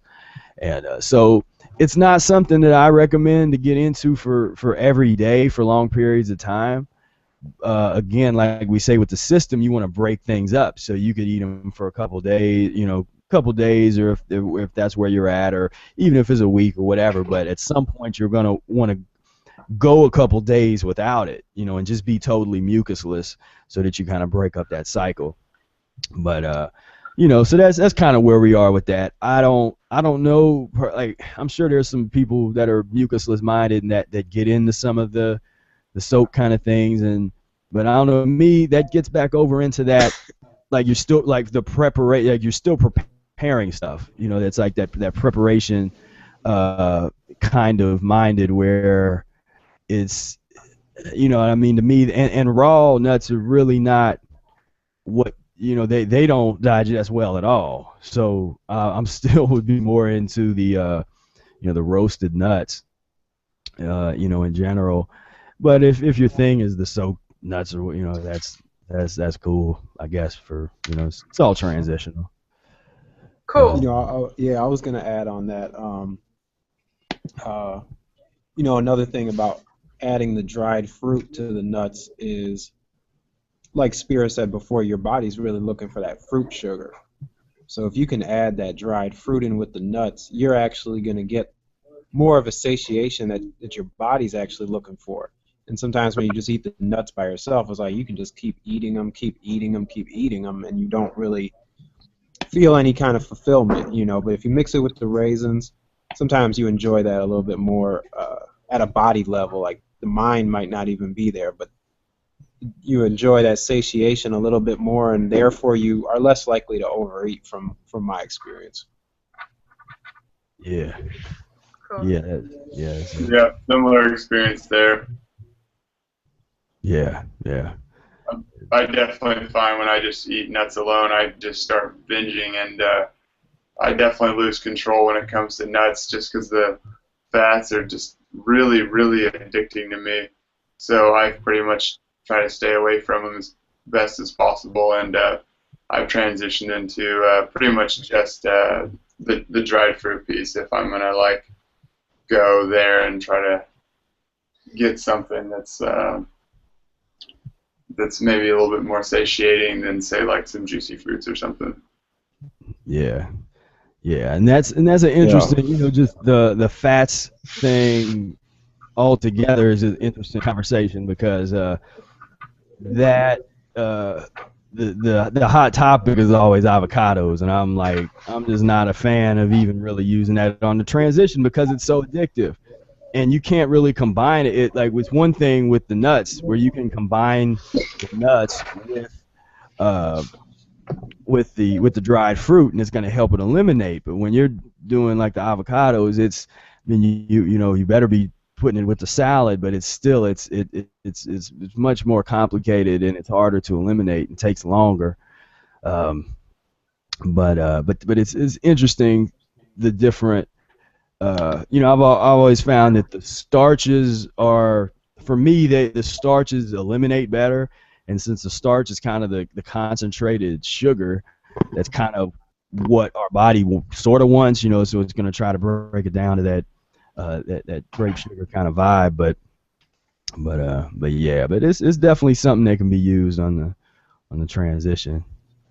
And, Yeah, I want to come back real quick and say,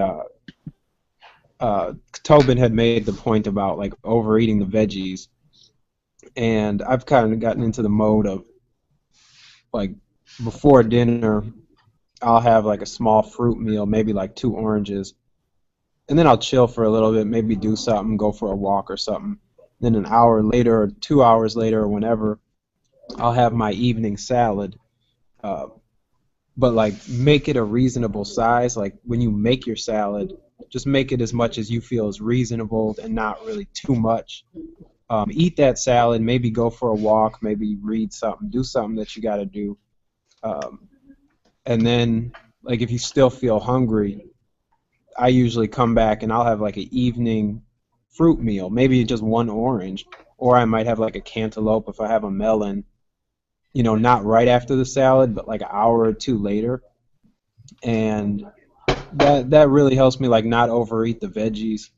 And it has to do with like that whole piece about your body's really looking for the fruit sugar, but you might need the veggies, so you throw it in there. But sometimes that craving to overeat can just be satiated by like 1 orange, So that's another way to deal with that piece.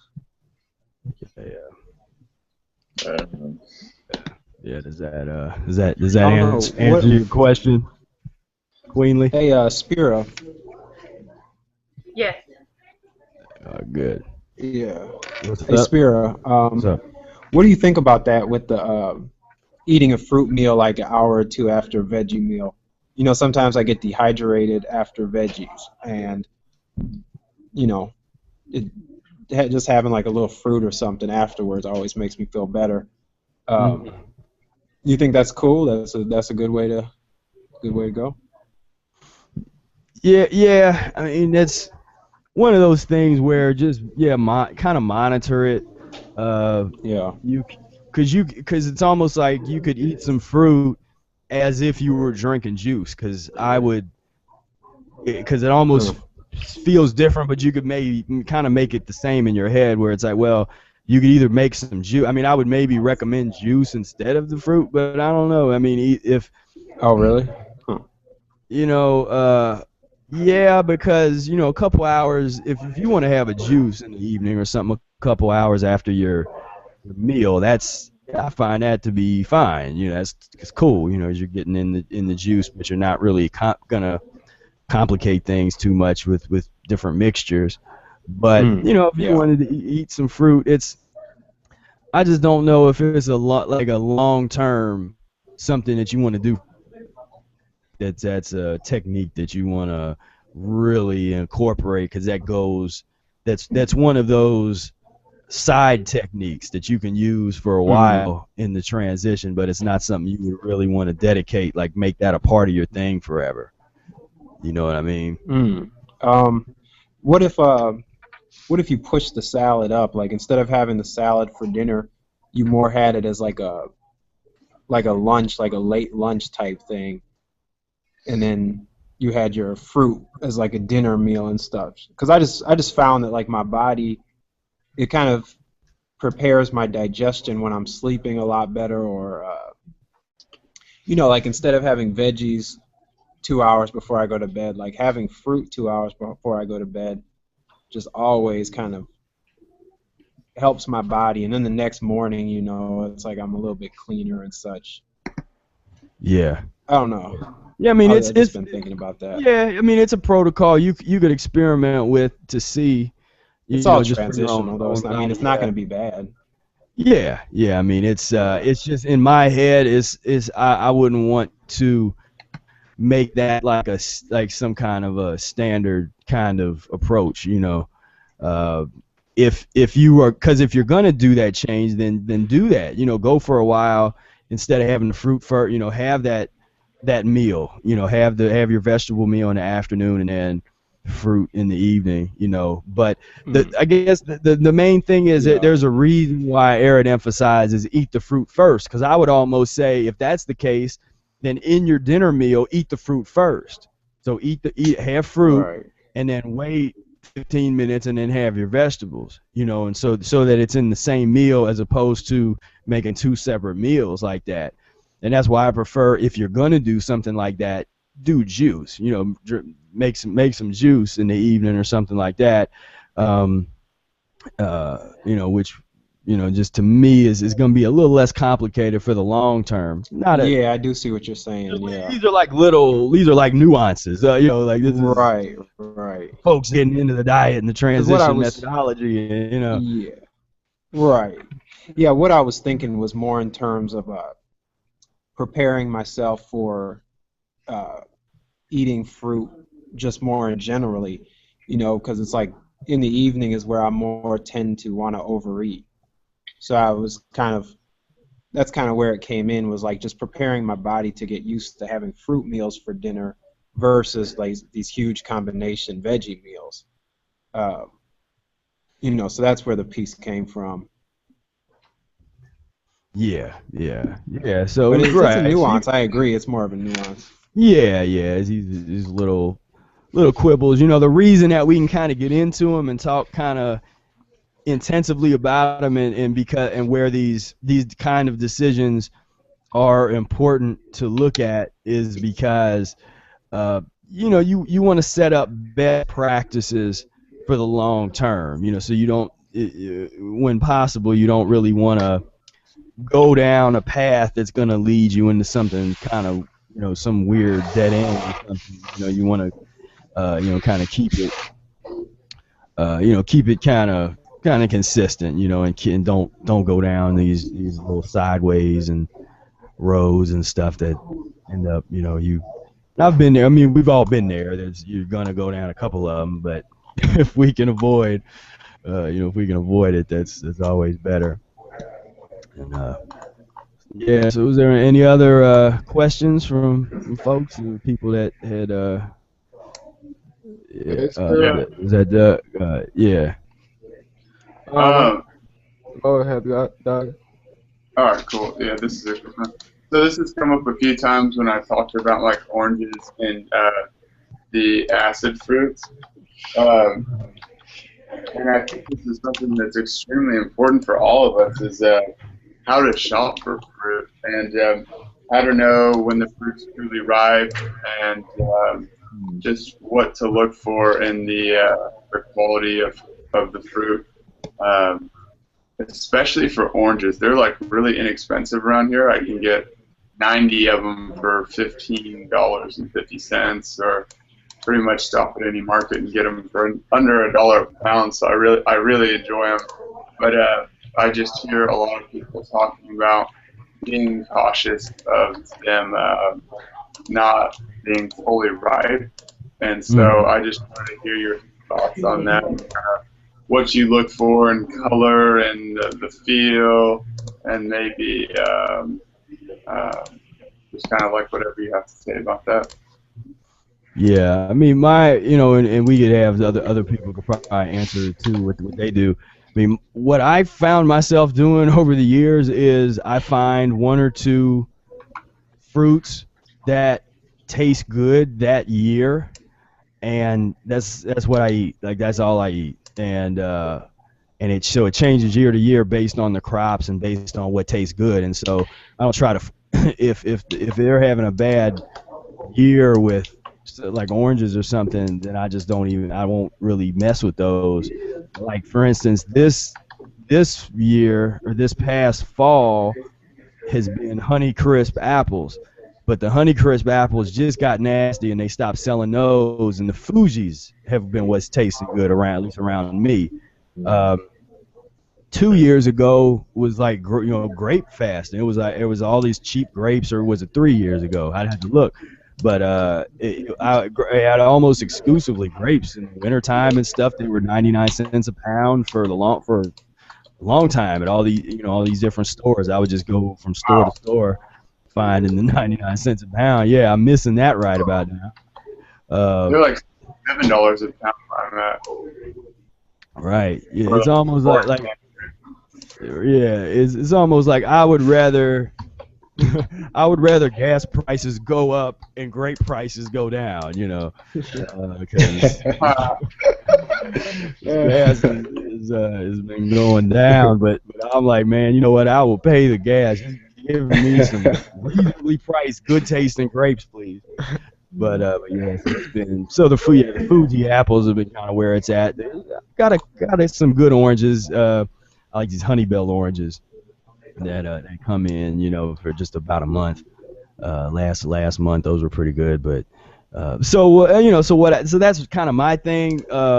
But at the same time, my sense of smell on the diet has really gotten advanced. That was like one of the things that sort of advanced, and so I can actually walk into a store. I can walk into the front of a store, and half the time I can smell the produce section, and I can tell you what's fresh. Like just with so my smell has kind of gotten crazy in terms of just I do kind of smell everything. So I'll smell whatever the apples if I need to, but if grapes are in season and they're good, I can smell those as soon as I walk in the store. It's like, okay, or I mean strawberries, not grapes, but yeah, strawberries. It's on, but. And then sometimes I'll smell and be attracted to whatever my body needs. I'll just walking around and might smell green pepper or something like, oh, guess it's green pepper time. So that's kind of what I do. But it's hard to get good citrus that's like tree ripened. So you kind of take the chance when you find a batch that's sweet, then you can go on ahead and just just go with it. Is that pretty much the thing? You just go off like the flavor of the sweetness? Because I heard that with an orange, there's like the little bud at the end, and like the larger the bud at the end, the longer it's ripened on the tree. Somebody told me that when I was in the store. I haven't even checked it out. Have you heard of that before? Yeah, I've heard of that. If you can find that kind of thing, that's cool. But I pretty much go by the sweetness. I go about how good it tastes because most of that stuff will just be real acidic, and when it's acidic, it doesn't taste good. And that's another reason why children don't get into fruit the way they should, because they actually are attracted to it and would prefer fruit to candy. Because I've seen that a ton of times in stores, but the quality of the fruit is so terrible, and if the parent's not really into fruit, then the parent will go get that dollar bag of those cheap water apples that don't taste like anything, and that's what they give the child, and so the child is going to think fruit doesn't taste good because they've never had good fruit, and and that's a problem. And but there's a lot of problems in that realm. Yeah, I was gonna say on that. What I've been doing lately is I've been trying to learn about the fruit, and what I'll do is like for example, I've been really enjoying the melons right now, and I don't know if it's even melon season. I don't know, but I've been getting some good ones. And anyway, so I'll get like 2 melons that I think are ripe, and I'll open them both at the same time and like take a bite out of one and then take a bite out of the other. And if I like them both, then if they're pretty much the same, then I'll just like store one and eat it like an hour later or 2 or 3 hours later. But if one's kind of exactly what I want and the other one doesn't taste as good, I'll actually look at the outside of the melon and like examine both of them and try to find like what's the subtle differences between them, just by look, by smell, by feel. And it's like I'll just be trying to learn. I'm trying to really learn that. And I'll do the same thing with the oranges. Like I'll get a Cara orange and the Temple orange. Just buy those 2. And sometimes you can even try them in the store. Like you can go ask somebody and say, hey, I'm trying to decide which type of orange I want. Is there any way that I can taste them? So you can try that. But yeah, you get the 2 kinds and you like just test it out. And then like, okay, I'm going to buy the Cara or, oh, the Temple orange was where it's at. And I'd agree with Spear. I go by the sweetness, and you can tell on your teeth if it feels acidic or if it feels sweet and juicy. you can also look at the fibers and the little cells, those little cells of the orange, and see like how plump it is, how orange it is, like how much color it has versus it's just like clear and not really well developed. You know, so there's a number of things, but I think that like with the oranges, like if you haven't had a problem with it, like you're not going to have a problem just by eating some. Like I think people really have issues when it's like they try to go like 60 days on oranges and the oranges weren't ripe, you know. But you know, so you can test them out and try some, and just try to study it, man. And Cool. Yeah, that's what I've been doing. Journey. For sure. Yeah. Yeah. See, Israel, you had a question. Oh yeah, man. I wanted to know your experience with cooked fruits, cause lately I was on a cooked fruit and fresh fruit period. Like I did like 1 week. I was having fruit juice for breakfast, late breakfast, and fresh fruit, whole fruit for lunch.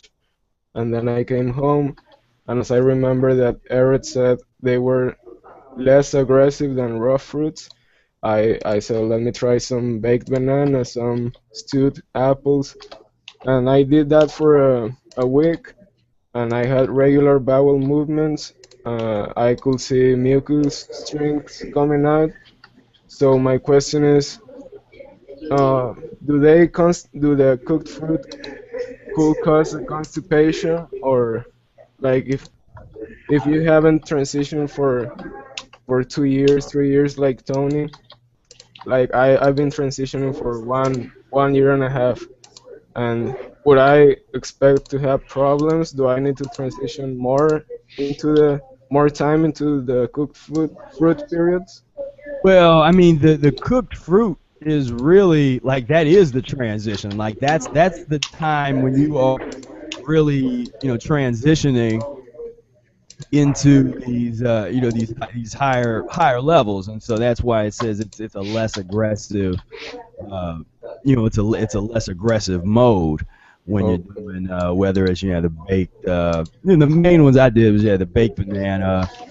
If I got lazy, I might fry the banana with some oil or something. You don't like deep fry it, but you kind of just heat it up. You can cut it down the middle and put it, and that's gonna be less. That's not as clean to do it that way, with some olive oil or some Coconut oil. coconut oil. Yeah. But it's still you're still in the realm, and you're still transitioning, and there are things that taste good, taste super good. Yeah.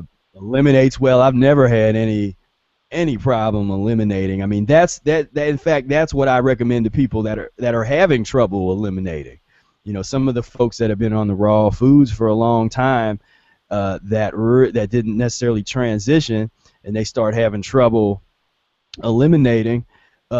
Instead of going to probiotics like a lot of them do, it's like just stew you some fruit. Make you some homemade applesauce, or bake an apple, bake a banana, fry a banana. Tony's been doing the baked peaches.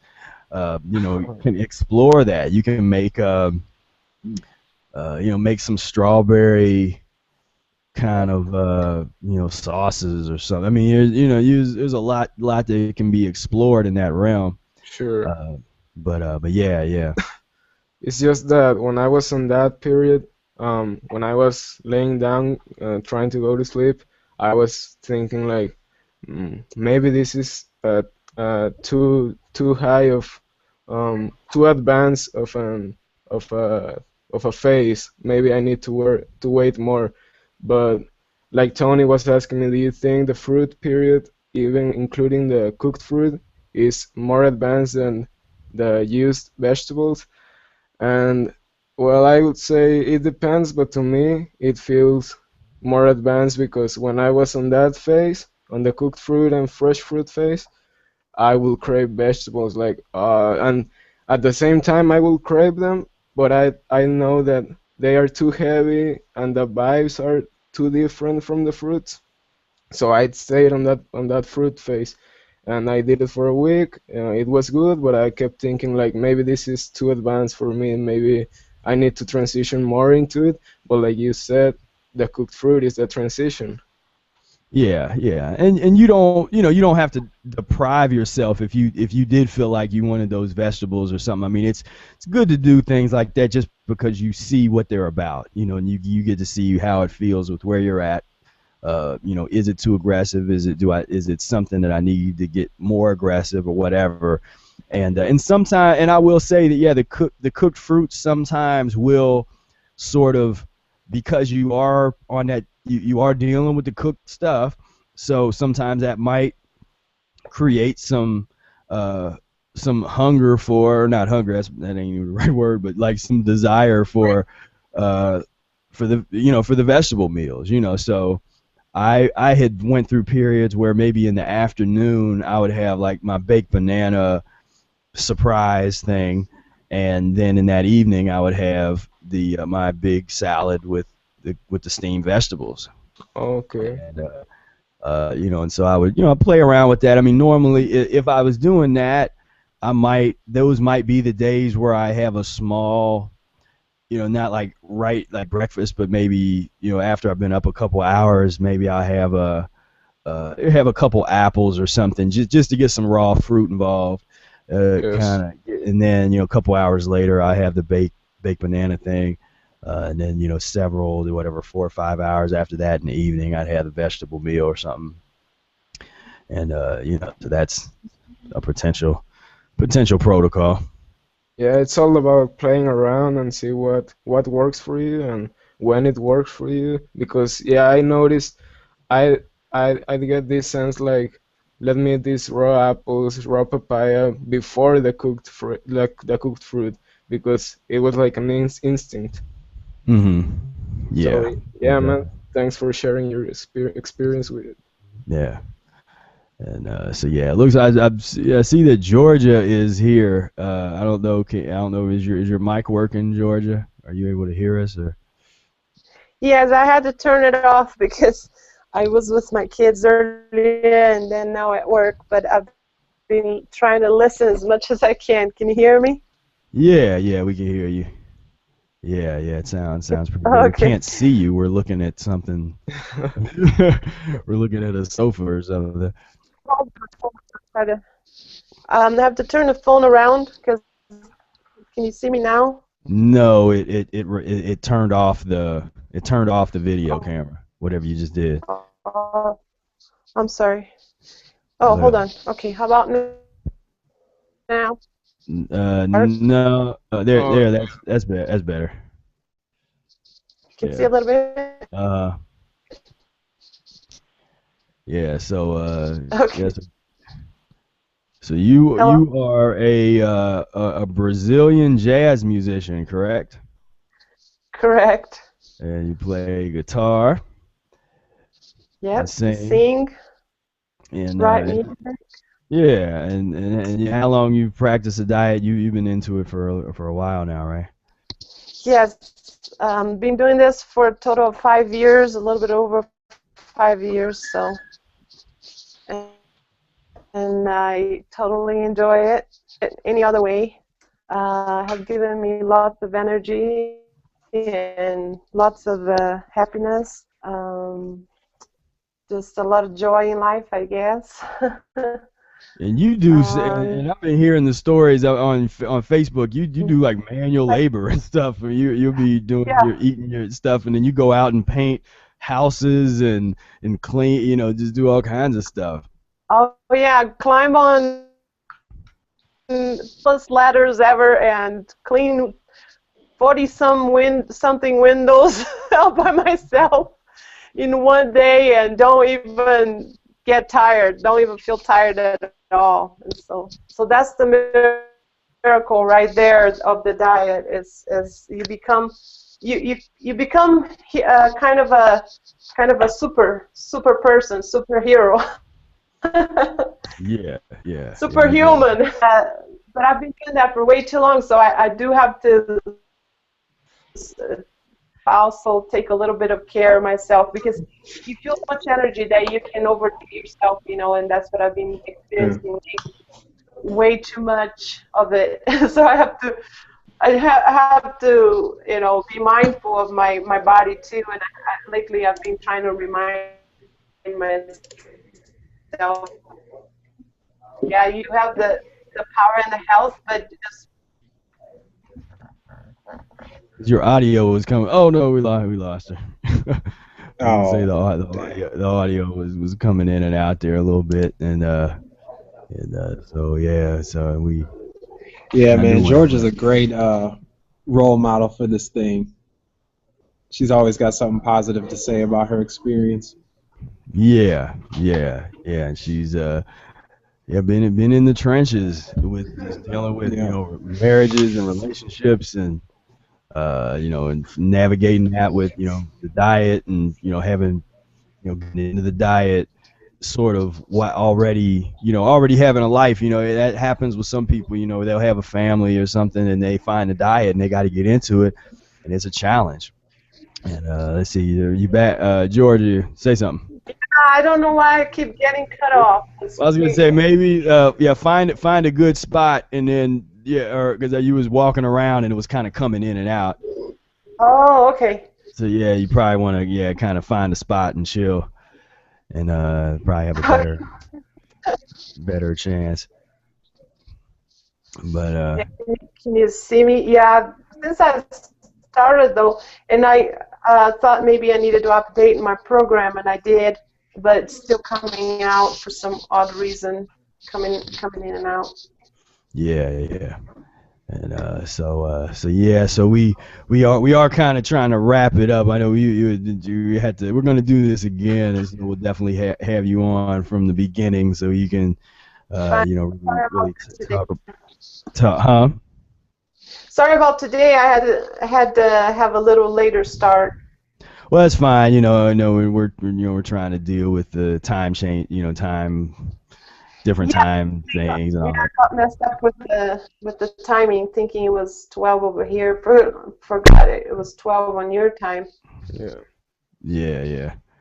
So so I think I want to kind of wrap things up here. I want to really want to thank everybody for for being here, and this was great. We're gonna go down the line one last time, and you can kind of if you have a website that you want to promote, or you got some last little little tidbit for people, you can kind of do that. So kind of say bye to everybody. So Tobin, we need to get Tobin a Facebook fan page for his mucusless rap. Oh yeah. And so you just you got any shout outs for anybody, or any words of wisdom for the world? You talking to me? Yeah. Yeah. I just say, man, I mean, this has just been a great experience, and I mean, kind of all over the place with my, physical, mental, emotional state. I'll have the highs and lows and everything in between, but it's really all part of the journey. And it's definitely bringing out a lot more of my artistic side. And I've always been involved with music, so that's what really inspired me to write about Mucusless diet. And yeah, man, just keeping it pushing. And yeah, it's been a great journey so far. Yeah. Well, thank you for being on the call, and Roya. Well, yeah, I really liked what Tony said at the beginning. Like, I'm just enjoying the process and glad to be here. And I agree with that. All right. And you have any final words, Lisa? Yeah, thank you for being here. I enjoyed the discussion, and yeah, thank you. I got really great impressions. All right. Well, thank you for joining us. And Queenly.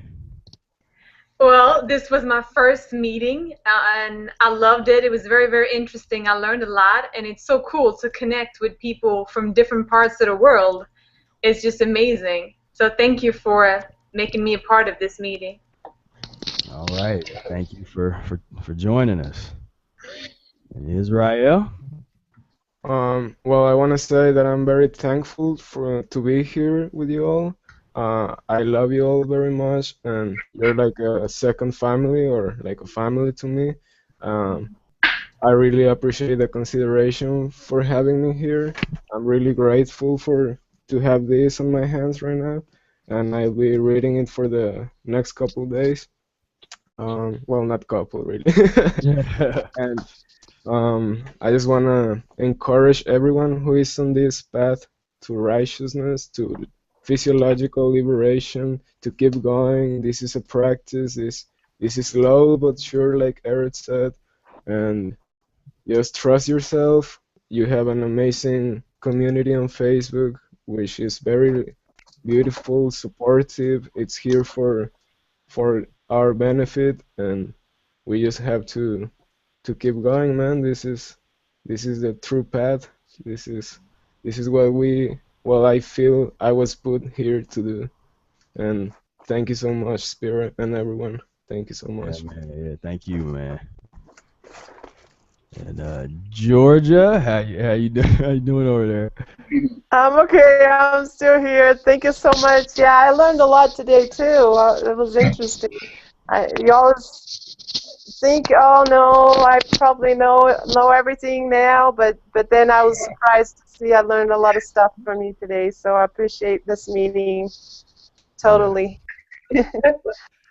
Yeah. All right. And Doug? Yeah, I just want to thank all you guys for being so supportive. Um, this past year has changed my life in so many different ways, and I'm just going to keep going in the same direction. And I just want to say we're all leaders in this, and so we're all going to rise together and make a new future. And so it's really exciting, and I'm just looking forward to keep doing it.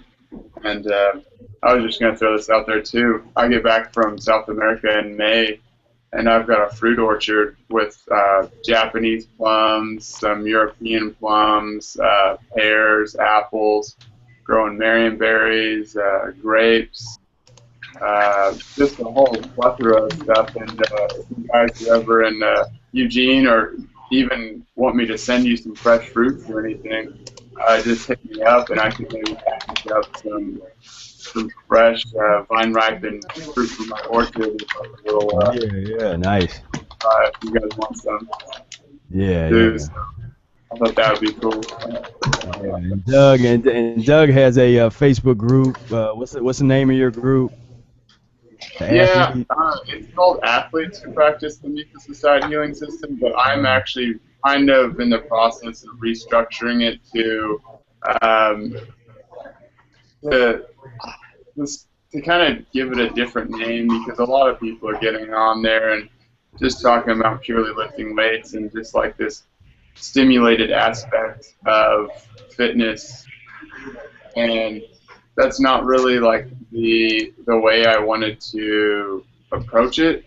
And so I'm kind of doing like an analysis of what I think um, the consciousness of a Mucusless Diet Healing practitioner would be who does partake in physical fitness. And so yeah, I'm kind of taking another look at that just because I don't think it has like the vibe that I was kind of looking for. I'm trying to kind of get back to nature and really maybe use it more so like a tool with the healing system.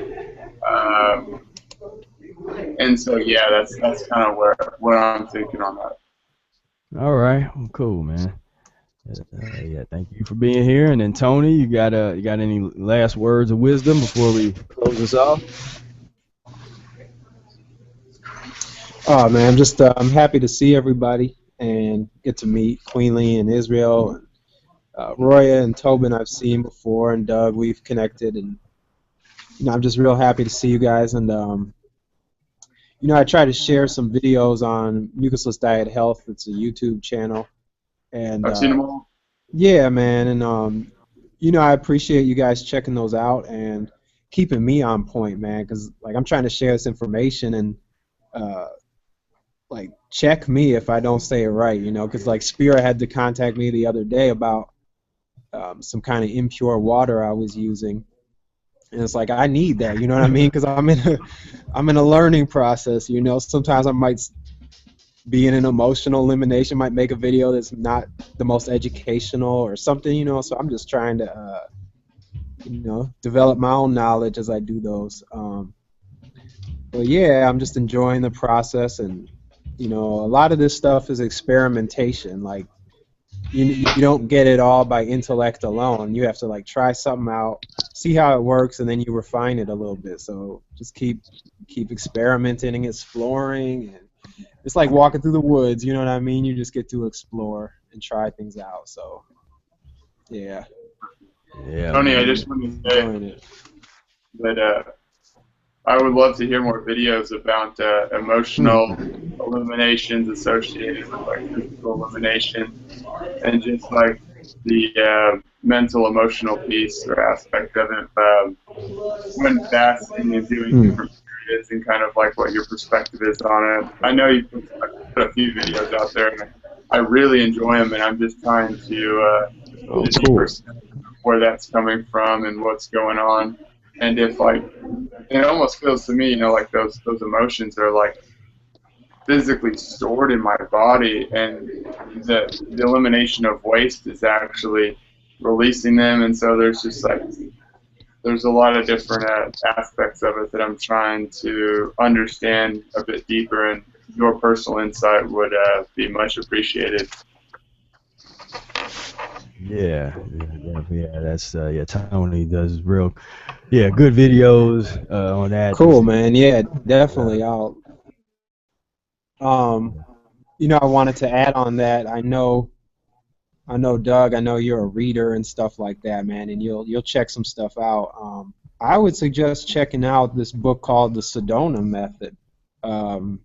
Spears talked about it to me a few times, and I just got it from the library for free. You know, I checked it out, and man, I've been reading it now the past few days and doing the little lessons and stuff, and it's a really powerful, very simple technique to help eliminate emotional obstructions and such. It's really perfect in connection with meditation practices or anything. It just really hits the spot. So you might enjoy reading that book as well. Awesome, yeah, and I'm in a phase right now where you know all my friends are very heavily into smoking marijuana, and I'm at a crossroad right now of very much so a habitual user and addict of marijuana, and I'm definitely transitioning away from it. And it's a tough piece for me, and so I'll definitely check into the Sedona method. Oh, yeah, man, right. That's like my big Definitely, monster. Man. Okay, yeah, I feel that, man. And all I got to say on that, man, is like that's gonna cause pure emotional chaos. It does. You know what I'm saying? Like, and it's really when it's coming out, like when that poison enters your system, it just fries your nervous system and just fries your emotions, and it really messes with your thought process. It makes your intellect skewed, and it definitely makes your emotions all over the place. So, like, if you do smoke or something, like, fast a few days afterwards, hit that mucus lean mode. Just every time you smoke really fast, and just get that poison out as fast as possible, and it's gonna fry you. You know, you might find yourself saying crazy stuff and doing crazy stuff. But the more you just face that elimination, the more you're gonna be like, oh man, I'm not going through this again and again and again. Like, this thing has got to stop, you know. So Totally, because I remember that video, that chat between you and Spiro talking about how you would even talk to people about quitting and wanting to, you know, stop like the day after you smoked, and it's like, dude, I found myself so many times like I'll smoke that night, wake up in the morning like, man, I didn't feel good. I don't want to, like, I feel kind of hungover. I don't really want to be doing that. And then it's like that evening I'm doing the same thing, and it's like such a vicious cycle for me, and it's like getting harder and harder, and it's affecting me more so. Like the other night, like I smoked, and I woke up in the morning, and I was like, man, I feel like I didn't really sleep. I feel like shit, and kind of like in a fog the whole day, and I was like, man, what am I doing? Yeah. So. And I just shared a link to Yeah. I saw that last night. I just put out a blog post that is I mean really I think it's an important blog post because I mean I get into the Sedona method. I'm getting into my anti-meat, like the techniques that I use that help me emotionally get off of meat. It's pretty comprehensive blog post. I put a link to that there, and I also put it in the showcase. So if people are watching, you should be able to hit the little thing that looks like gold cards, and be able to check that out. So and that'll be that can be a topic for the next the next meetup. I'm sure we'll get a little bit more into the drugs and the just that whole world, because we really have to start understanding and connect it to the addiction, and really start to understand mucus and pus eating through the context of addiction, because it's really right. the ultimate addiction. Yeah, I've never even actually said that I was like marijuana in front of a bunch of other people, so that was kind of cool. I don't know. I just want to throw it out there. I'm an addict. So. Yeah. That's where it starts, man. Just accept it. Totally. Yes. Love you guys.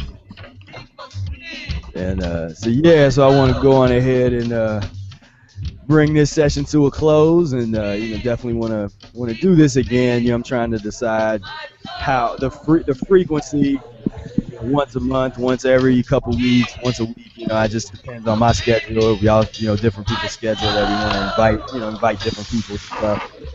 There's a lot of things we can do, but really, it's been a privilege to talk to all you guys, to be able to assemble everybody here, to have these discussions, and just for me, I mean, there's nothing more revolutionary than what we're doing. There's nothing heavier, there's nothing more important than getting your health together. Being and on this level of understanding, like, we're not trying to put a Band-Aid on the problem.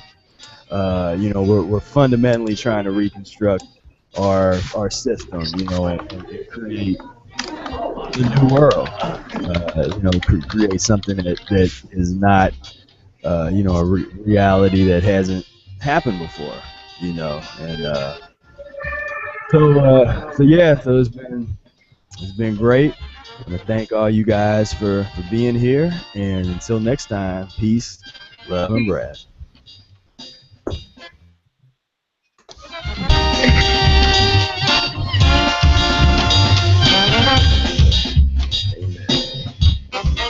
Okay, so the thing,